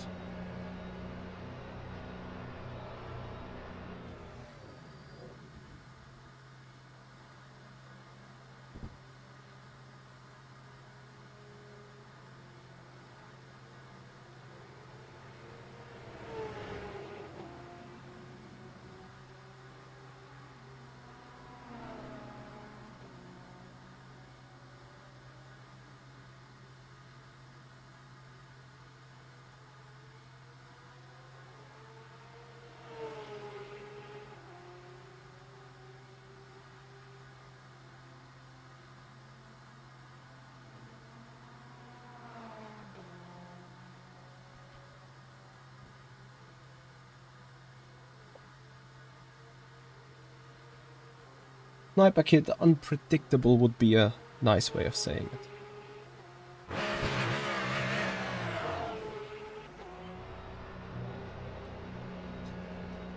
Hit to pass. Oh. If he didn't get turned, he would have kept the position. B5, that's fine.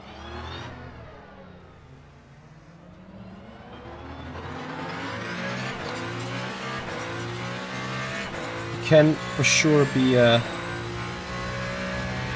scared, but you should never worry.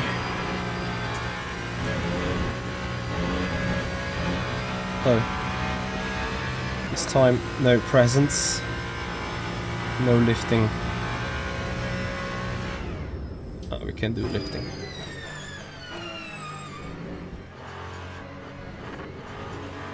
So what the hell is up with my car that it keeps locking the rear?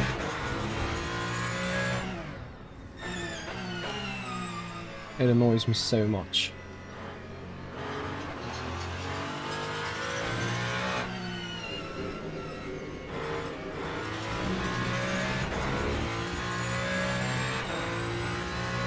But now you guys have seen how close you need to be in order to have the effect of a better pit stop overall. You see that we also took away 2 seconds from Mark Fight. Yeah, this is all part of the drive.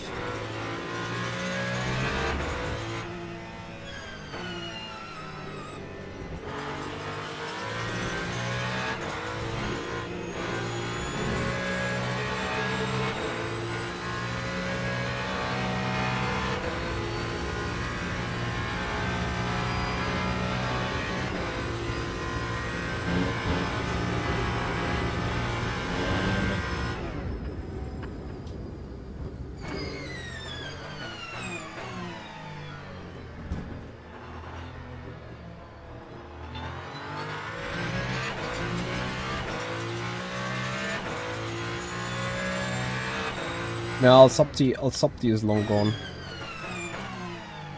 The moment I saw he is on 12 lap stints, I knew that he don't stand a chance, not in a single way. Brake bias is 52.8. And brake migration is off because it makes the braking inconsistent for me.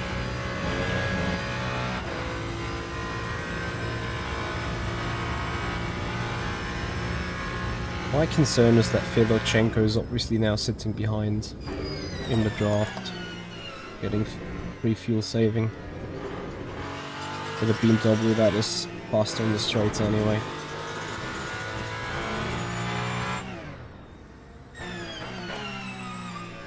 So I need to create a traffic situation for myself. That is fine for me, but kinda screwed for him.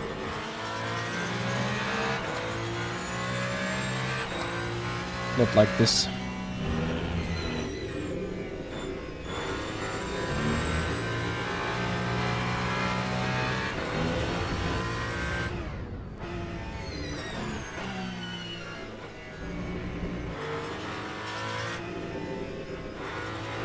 I don't know, maybe I should also try just driving more into the distance.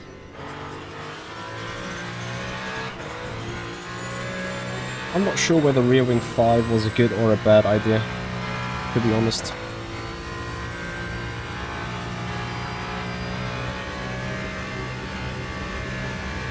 Have a good one, Felixio.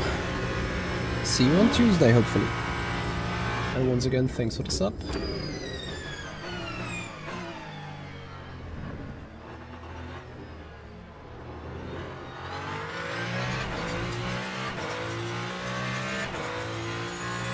Terry, also best of luck for you. Hope you have a good one. So this is the kind of traffic situation that I'm looking for.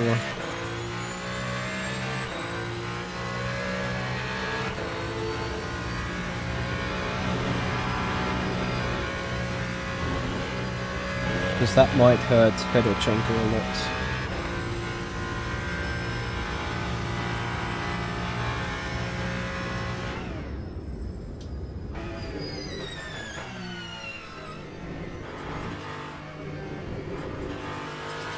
So you know what? I'm just trying picking up the pace a bit. We'll see if it has a chance. And with picking up the paces, I mean not saving for a pit stop specifically. Just using the fuel that we have in order to put it into a lap time, and then just, I don't know, be the 1.5 seconds more stationary on the pit road. I mean, obviously, with the mistake that I did in the end of the last stint, dropping behind Fedorchenko, in that situation, I obviously was happy that I had the margin, but usually that's not what we not what we need. Amir Nomanovic, thank you so much for your sub on the YouTube channel. Appreciate it, buddy.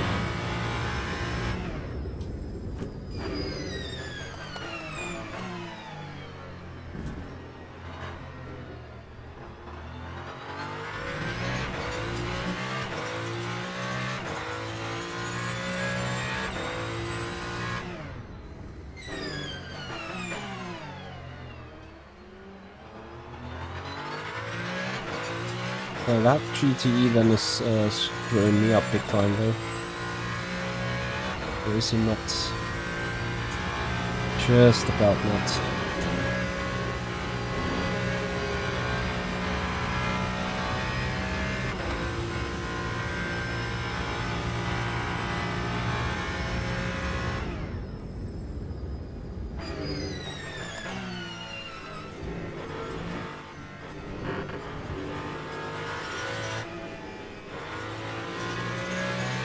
So there must be a big bunch of traffic ahead of me. Otherwise, I would wonder why Mark and I Sapti have both lost that significant amount of time to me.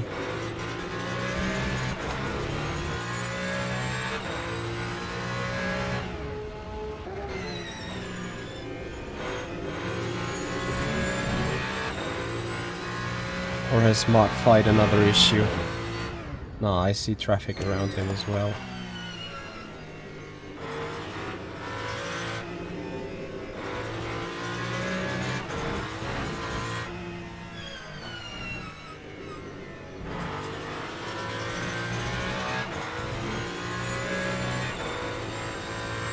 So,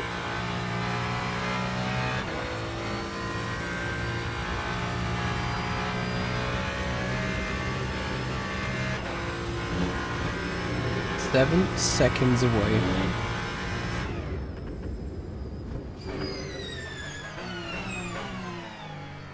Just that GTE I need before Eau Rouge.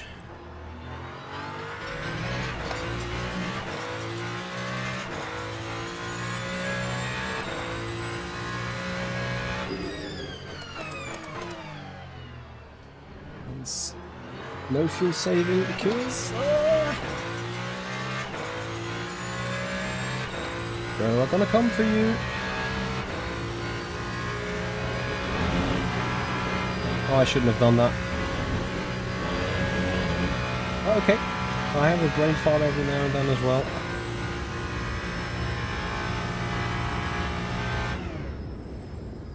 Yep, Aiden. I'm pulling the clutch not to save fuel because it actually burns more fuel as the engine needs to be fed with fuel by running, but I'll make sure that absolutely 0% of virtual energy is being drained out of the virtual energy tank. And additionally, I'm reducing the friction of the drivetrain significantly. Which means I'm traveling faster for longer.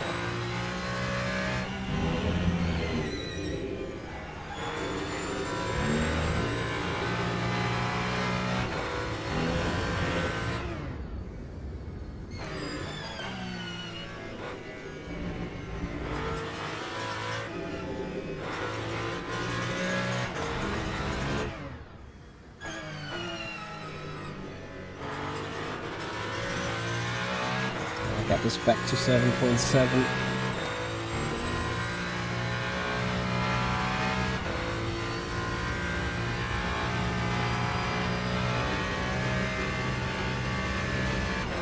Oh, it says 7 seconds indeed, yeah. It's just that you lost a second or lap before this.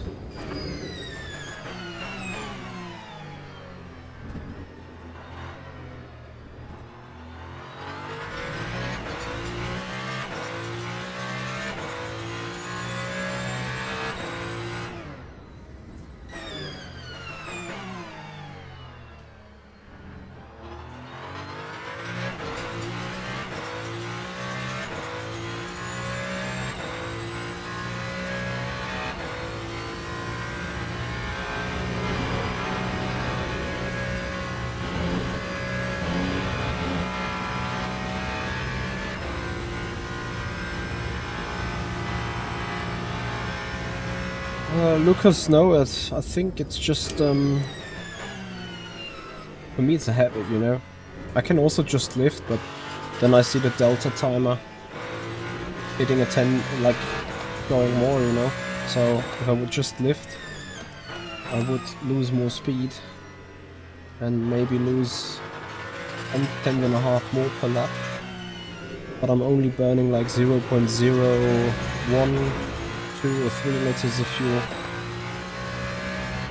less for that, and that is not only a weight disadvantage, it's also no significant benefit. Like lifting versus clutching makes, I don't know, maybe half a liter difference at the end. But I'm losing more time from the friction slowing me down. And remember, every kph that I lose is also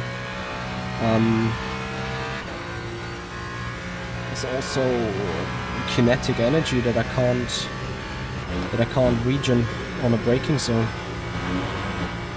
So with clutching, I lose less speed, therefore keeping more energy in the system, therefore having more regen, and therefore also requiring less fuel overall on the stint.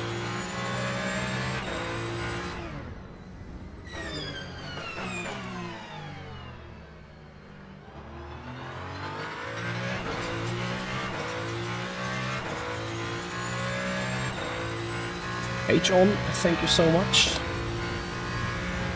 Very much appreciated, buddy.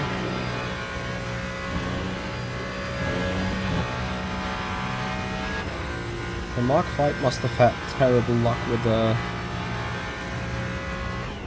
the traffic.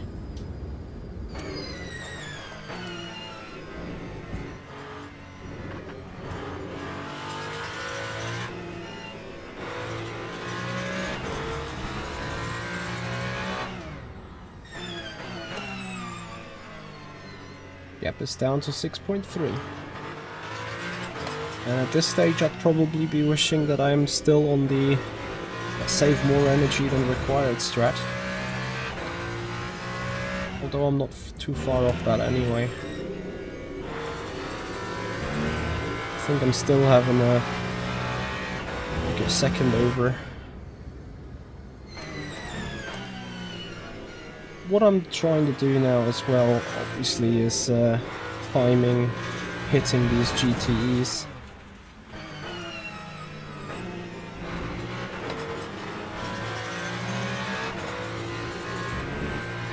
More convenient spots. That was even a possibility. This time I've screwed up with the traffic here for sure. Well, not screwed up, but maybe had a little bit of bad luck.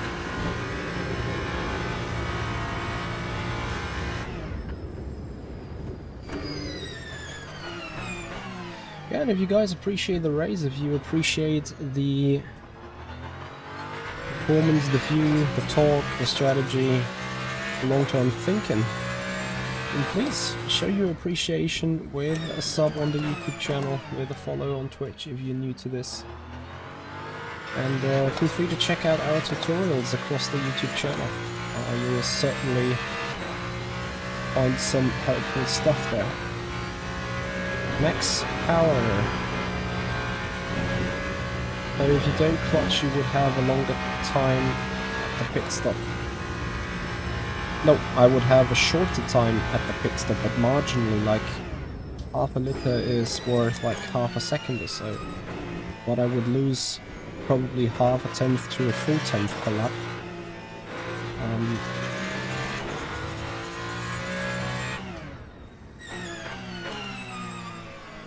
When not clutching.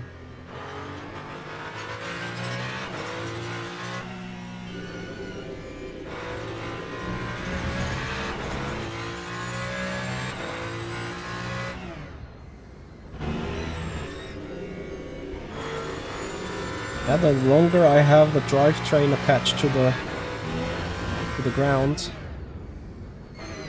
the more friction I have, the more speed I lose.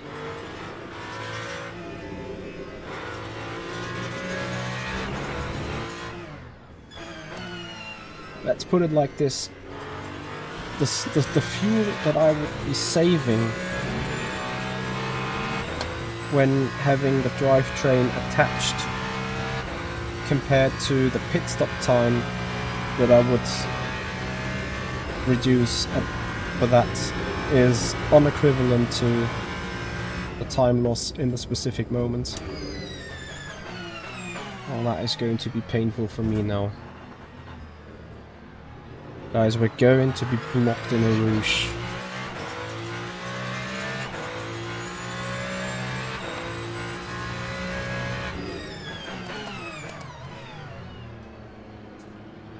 Where the hell are you going?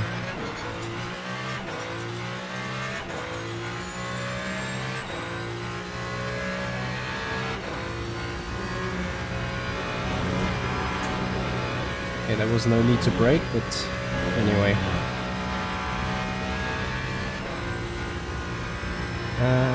Box.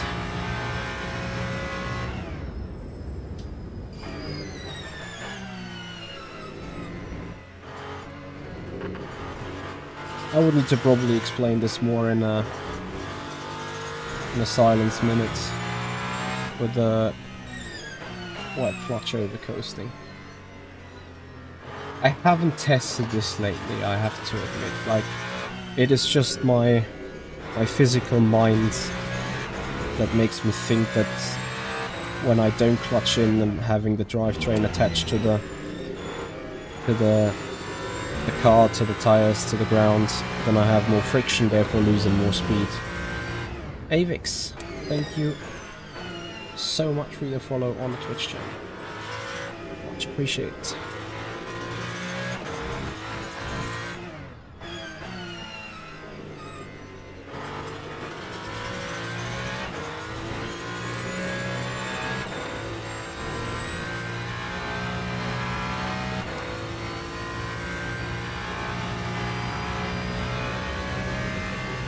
.2 seconds is the gap.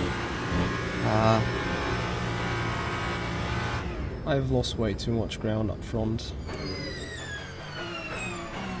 Imagine if we didn't do the stupid mistake twice, losing the car. It would be now not 6 seconds away, but only 2.5 or 3. And we could also introduce the pit stop move.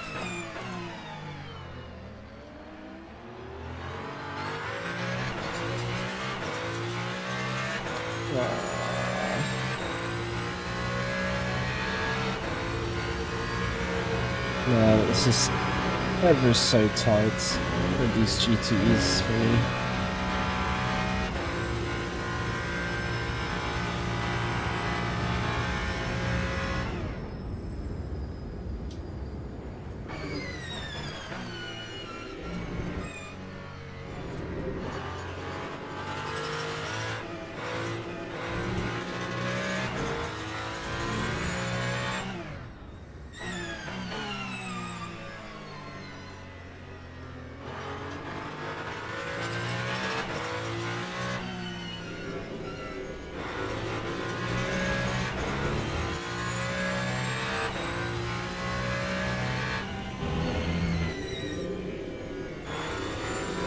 Obviously there is a danger with using the clutch, because it could happen that if you attach the brakes first before bringing back the clutch, that you lock the rear instantly. There's always pros and cons about any technique. Arguably you could say Studio 397 should not only have a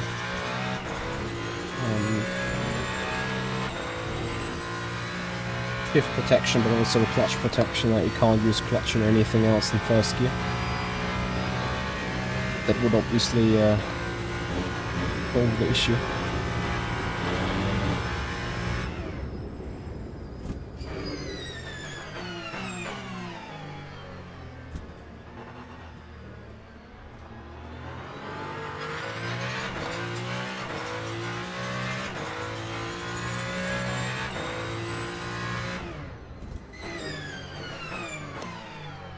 Jenkish encounters a people issue.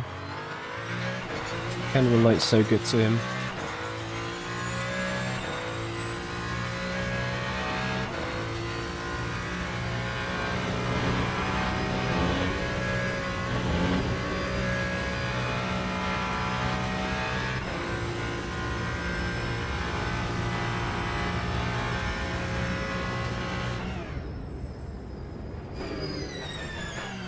We'll see. Safe to say that they're going to promote the co-op competition stuff somehow. See in which way though.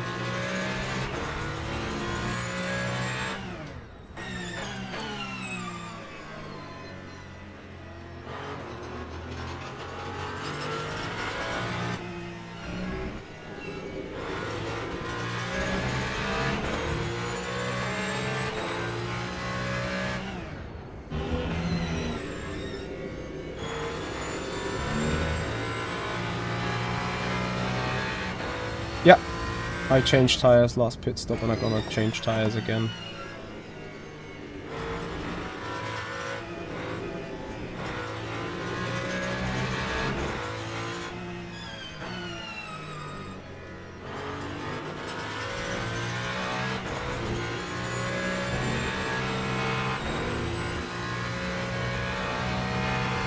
So the gap's only 4.7 seconds. What has happened to Mark 5? I don't get it.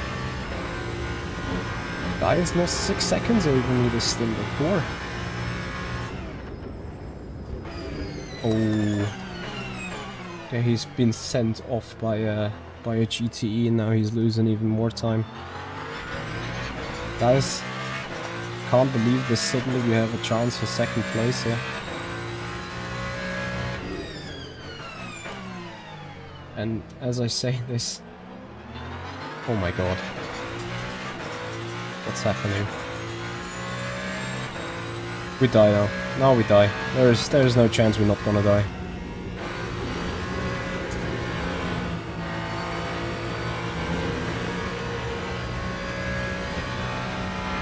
Take the track limit. I have to.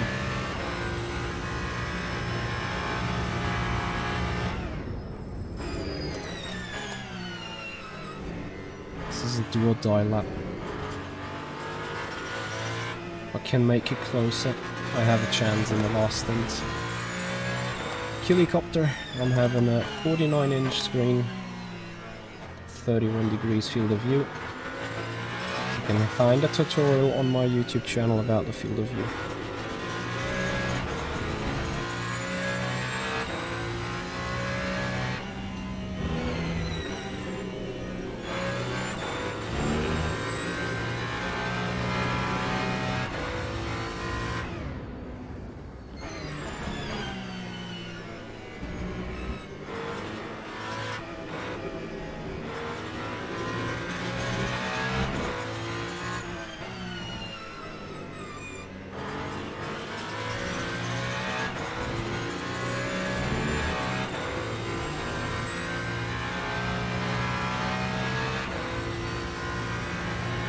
It would be so lovely to not be turned around because of traffic in the pits, but Pidolchenko will pit behind me, or will after me, but will park ahead of me.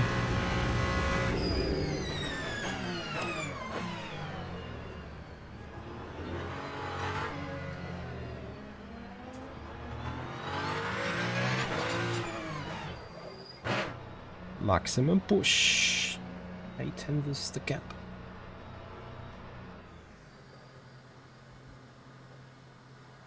Let's see.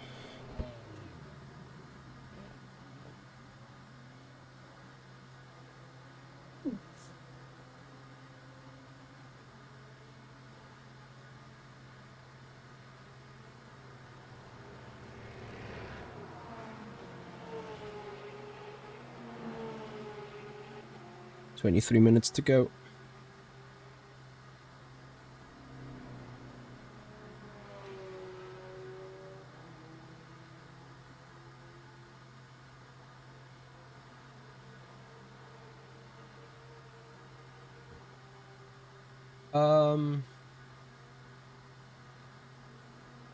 Wheelbase is 80 Newton meters.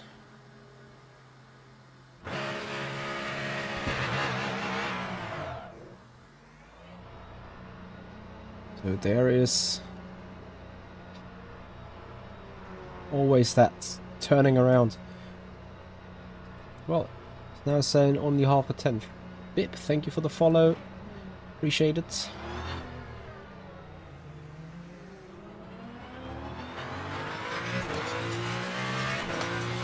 1.8 seconds is the gap.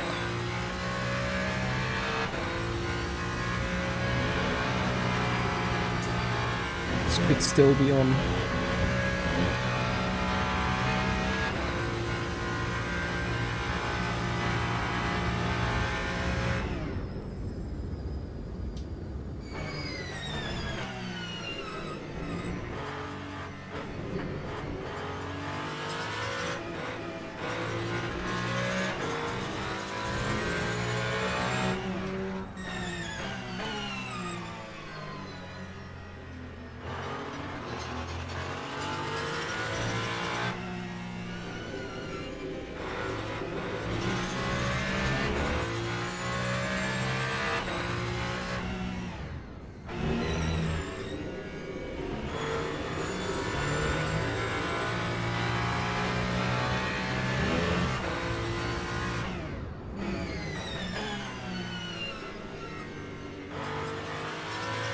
So 2 seconds is the gap.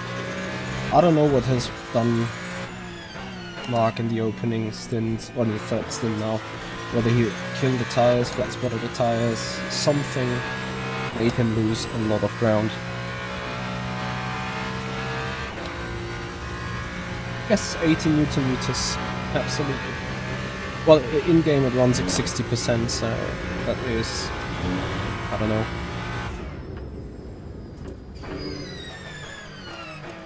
A little bit less than 12, I think. 11.4 Newton meters or whatever. But yeah, that is my standards.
Diamond the Sorcerer P2 is still on the table with a €12 super chat donation, buddy.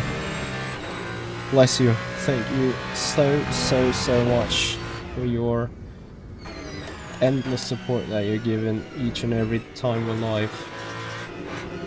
And what is that GTE supporting there? Not us. I went just straight off there. It is tight. So that is good for Mark. Is it good for us though?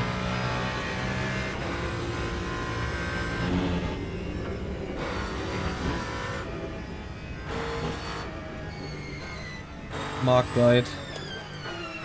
Not sure what has happened. I expect there was contact with the Porsche,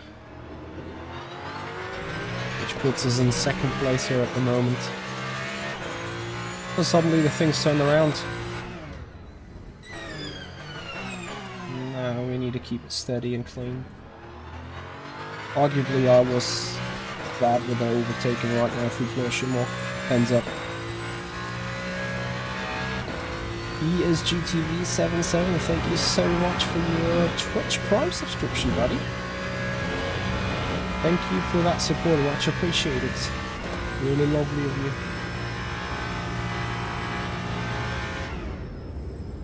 We keep saving. We have nothing to win here, so we keep saving and we keep being safe, hopefully. And take out time with the traffic, unless Ani Halsapti is Hani Halsapti. Did I say Ani Halsapti? I'm so sorry. Hani Halsapti, of course. Unless he is crashing big time, like a terminal damage crash.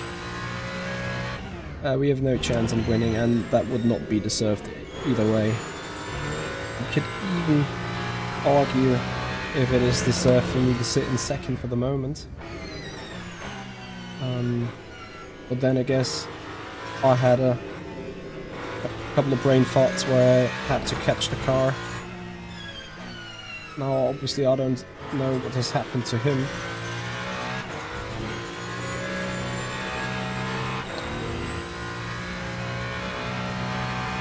Thank you, ESGTV.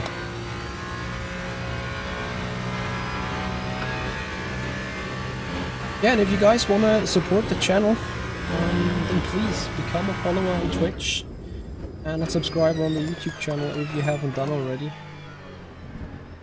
If you're new to this, sub up, follow up, that would be appreciated. Of course, Simon and ESGTV with the super chat donations and the Prime sub with the next level support, but still I enjoy everyone enjoying the stream here. I absolutely love everyone supporting this channel with reach, clicks, and views and interaction. You guys doing an amazing job. Mistakes are part of the race, says Limited Thought. Maximilian Rehbein. What rig is that? That is a Simlab P1X. Or P1? I don't know what it was called 5 years ago. I got it in September 2019 actually.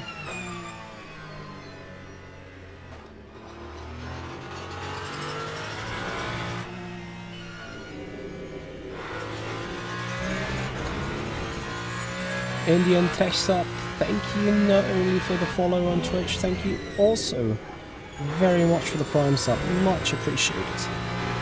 Yeah guys, what do you expect, or what can you expect from a Prime sub, or even from a YouTube membership if you decide to support our channel with a monthly tip of €5? Every other weekend we have a community stream where I'm, you know, doing a little bit of the backside work behind the scenes, trying new stuff.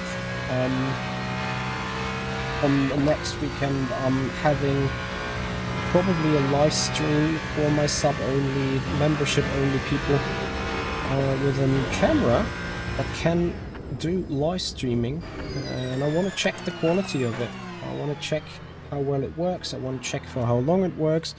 When does it start to overheat? When does it start to make issues? And at the same time, we're gonna hang out, discuss a couple of racing things, enjoy sim racing questions, sim racing video editing, and behind the scene work. So that is obviously one of my goodies that you guys receive as being a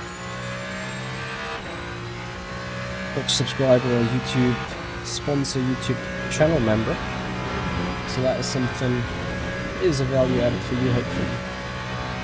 Use GTV. Follows up with a prime set, that's amazing. Espla Honda, how are you doing, buddy? Thank you for joining. How was your weekend?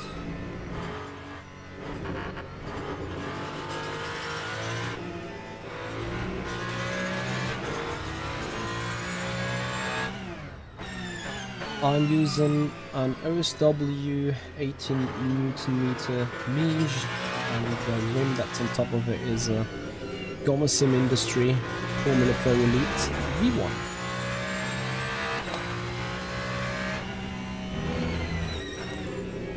So, after I've now been endlessly talking for 2 or 3 laps, I need to check at the end of the lap whether I'm good with the fuel. But as we're in the middle of Sector 2, having 7.5 laps of fuel and energy remaining, I think we look good.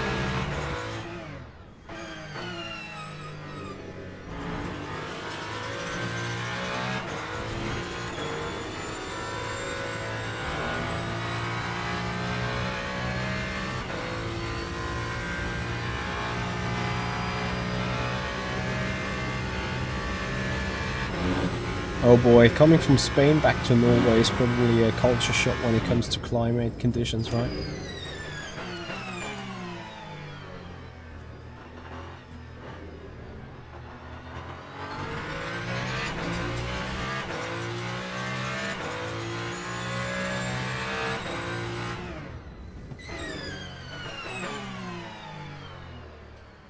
Only I subbed you once again with a 2009 while saving the fuel. That is hats off, buddy. Fuck me that fast. Like, as much as we kind of celebrate being happy sitting in second position right now, the flip side of that medal is we've been beaten out by 33 seconds. I can't remember when that happened the last time without having a major issue. It's not like, you know, yeah, maybe my car setup might not be 100% perfect, but no shoulda, woulda, coulda. 35 seconds or even more, whatever it's going to be in the end, maybe even 40. That is a Norris-like slap in the face. Absolutely. Haven't had that in a long while. It's good to see that it exists.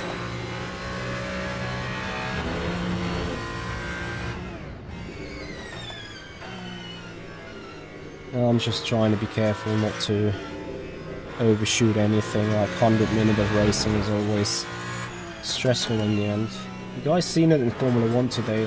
You have to say Formula 1 and Singapore is obviously two different kind of shoes. It's going to be interesting what is happening in Lusail when they are in Qatar. It's safe to say that the Singapore Grand Prix, you saw lots of people with concentration issues towards the end of the race. Lando Norris went completely silent on the radio. I think he was still well in control, but also struggling with the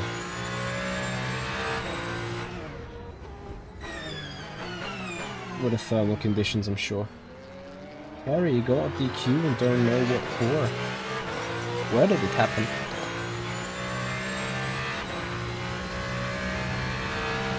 Espla Honda, I'm doing alright. I'm doing okay. I feel a bit humiliated today in that race. What the fuck, man? You'll see. Ain't over till the fat lady sings.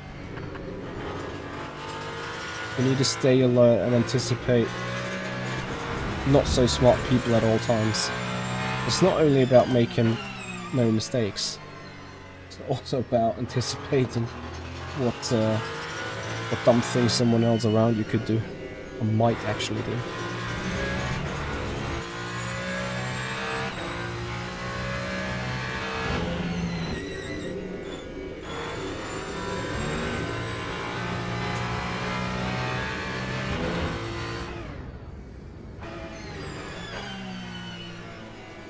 As in for those two, they are not fighting for position, but I'm pretty sure they are pretending like they are.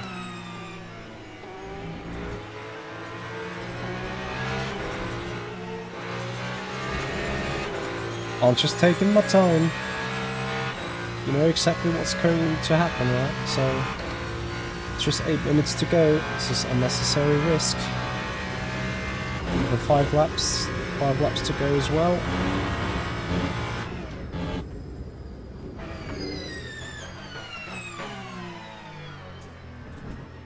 Now this is all to play for.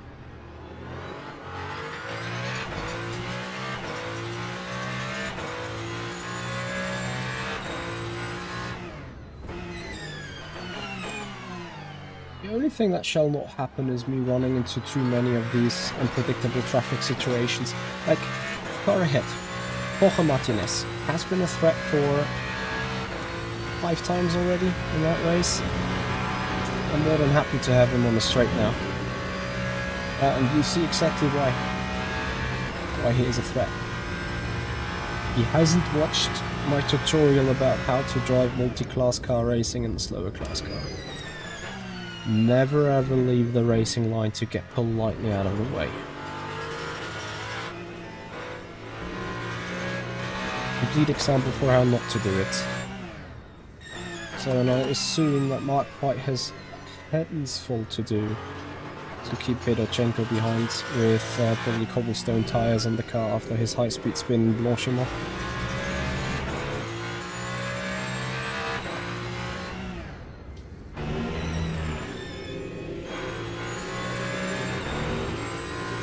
Hey!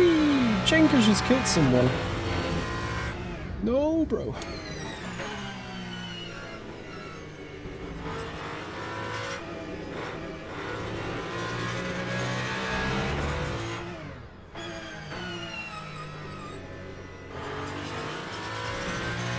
I gotta admit though, after such a race, I might get a small issue in that pulling fingers from holding the clutch.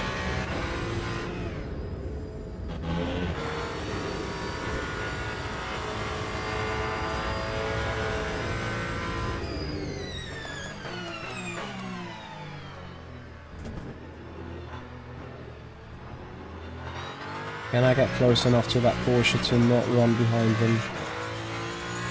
Rouge, that would be amazing. I don't think so.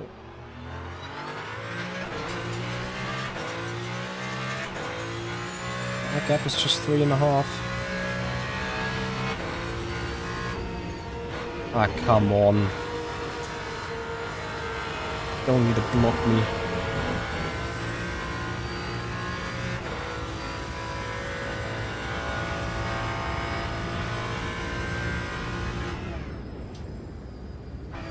Well, probably if I would be sitting in his car I would have done the same. Depending on what my overall game plan is. But yeah, all that shenanigans with the 2 wrong GTEs meant I lost over 2 seconds to cars behind. So there you go. That is how quickly the table can turn again.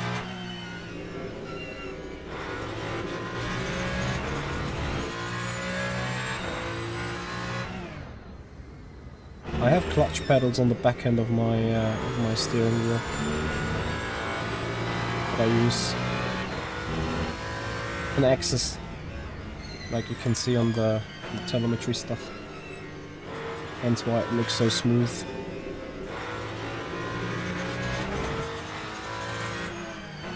Fuck me, really.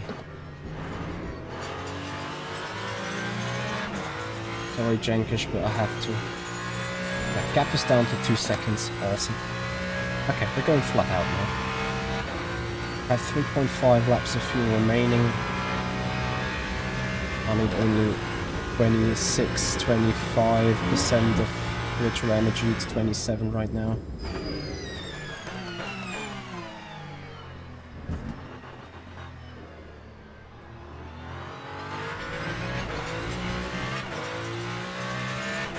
Had enough of it. I can always deal with a little bit of traffic infringement, but losing now 4 accumulated seconds over 3 laps is way too much. Atlas race is going alright. I think we're operating at our maximum right now. Yep, going from this past, absolutely. But that was expected.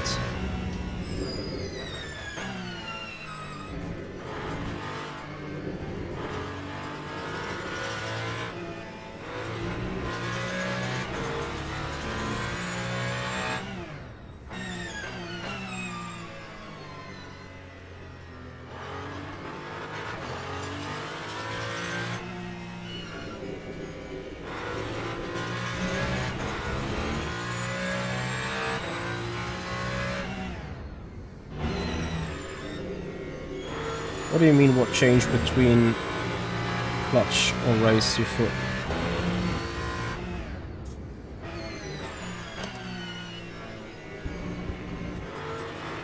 Fabio, I don't understand your question, sadly.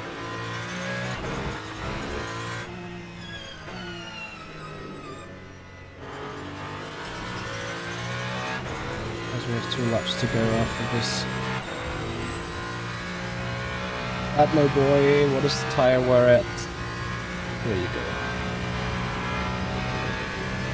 Ah, yeah, I'm not only lifting, but I'm also pulling the clutch from the drivetrain. For fuel saving. So Fedorchenko has spun. That means Mark Fight's biggest issue has vanished. Now he may actually have capacity to come after us. The good news is we have enough fuel to counter that off though. The only thing that we don't have is space for stupid traffic. And I see one more GTE, which is that blue one up ahead. Fabio, for me, I think it makes sense, yes.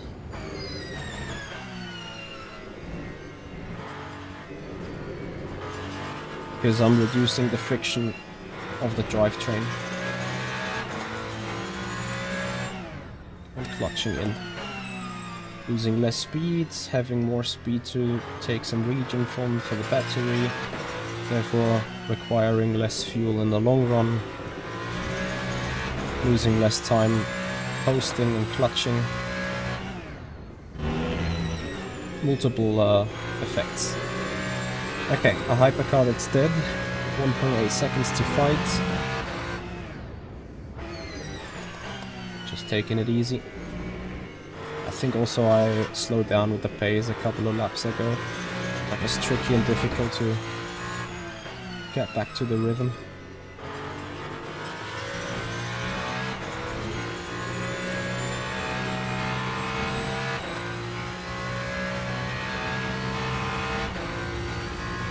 Yes, exactly, Daniel. It reduces drivetrain friction, engine brake friction, engine brake effect while coasting around. Absolutely that. Not sure what that Porsche is doing, but he scared the crap out of me. So Mark Fight is on a final run. So are we. And we have 10% energy to spare. Maximum no saving required. Mark Fight has spun on the exit of Blanchimont. Cobblestoned all his tires.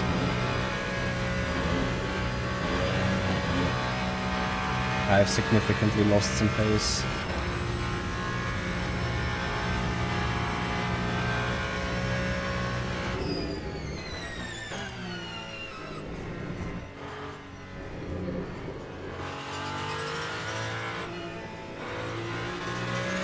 I think my Ferrari has a small tyre issue towards the end of a stint.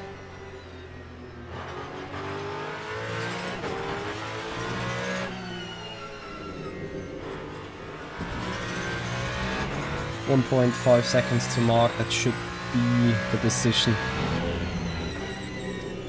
Unless I do some really stupid stuff, there should not be a chance for him to ever send on me.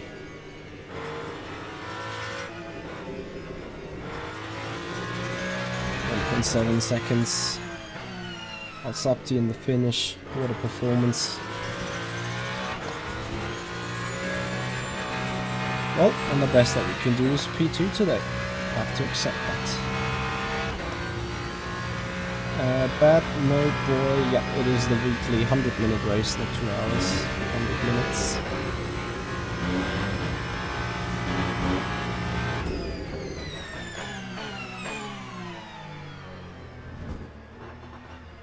Penny with an absolute masterclass driving.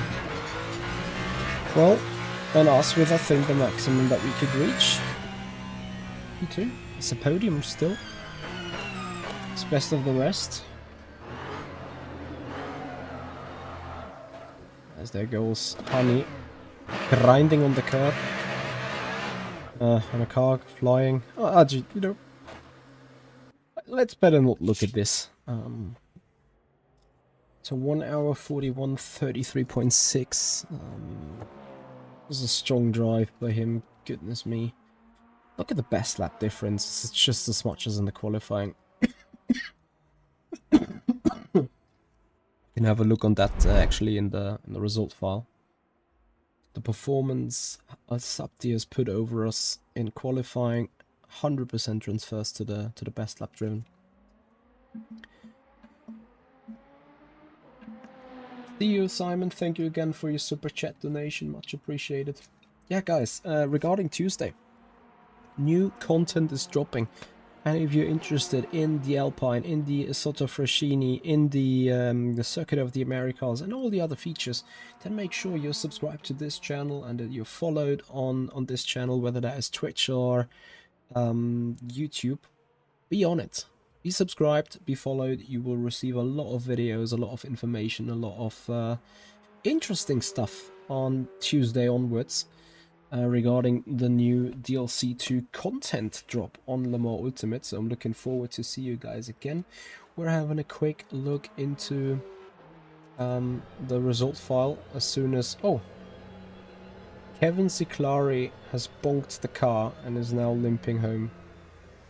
But we're still waiting on him.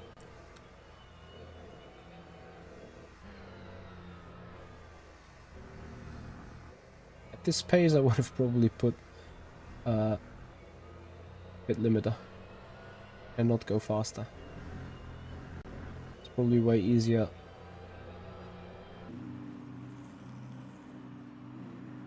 I would love to see where the broken stuff is.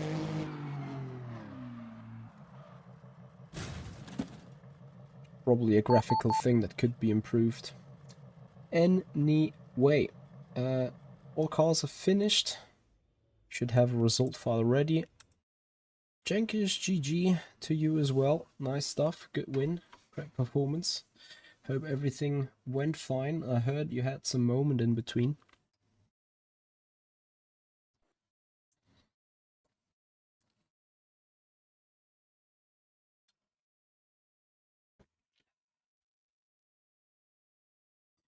Alright, generating the results. My brain is a bit empty and a bit dead after that race for sure.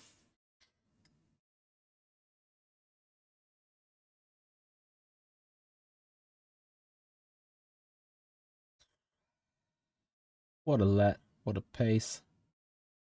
Plus 1.6 only after losing out so much. But yeah, this is what I said before. If you look into into your contenders. Yeah, okay, we had at least 3 guys in Gold 1. A couple of guys still in Gold, even Silver 2.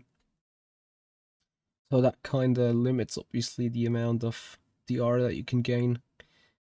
Hani would have probably been meant to be behind Mark, behind Alexei from the rating, so he gained a lot, of course. And I had the highest safety rating. Interesting.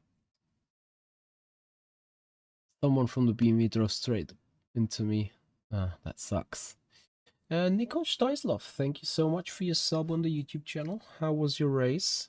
I think you were with us in the race. P8. You happy with it? Or you rather not so happy with it? Anyway, guys, that's gonna take it to the end for today. Really appreciate your time. Thank you for hanging out with us tonight. For those watching on Twitch, we're gonna have a raid. We're gonna have a send. Jenkins to 499p. Probably not the best decision to take it, but at the same time, I'm pretty sure that I haven't maximized the machine's performance as well. So there's a bit of both, you know. Alright, guys, we're gonna have a raid to ART Johan, I think.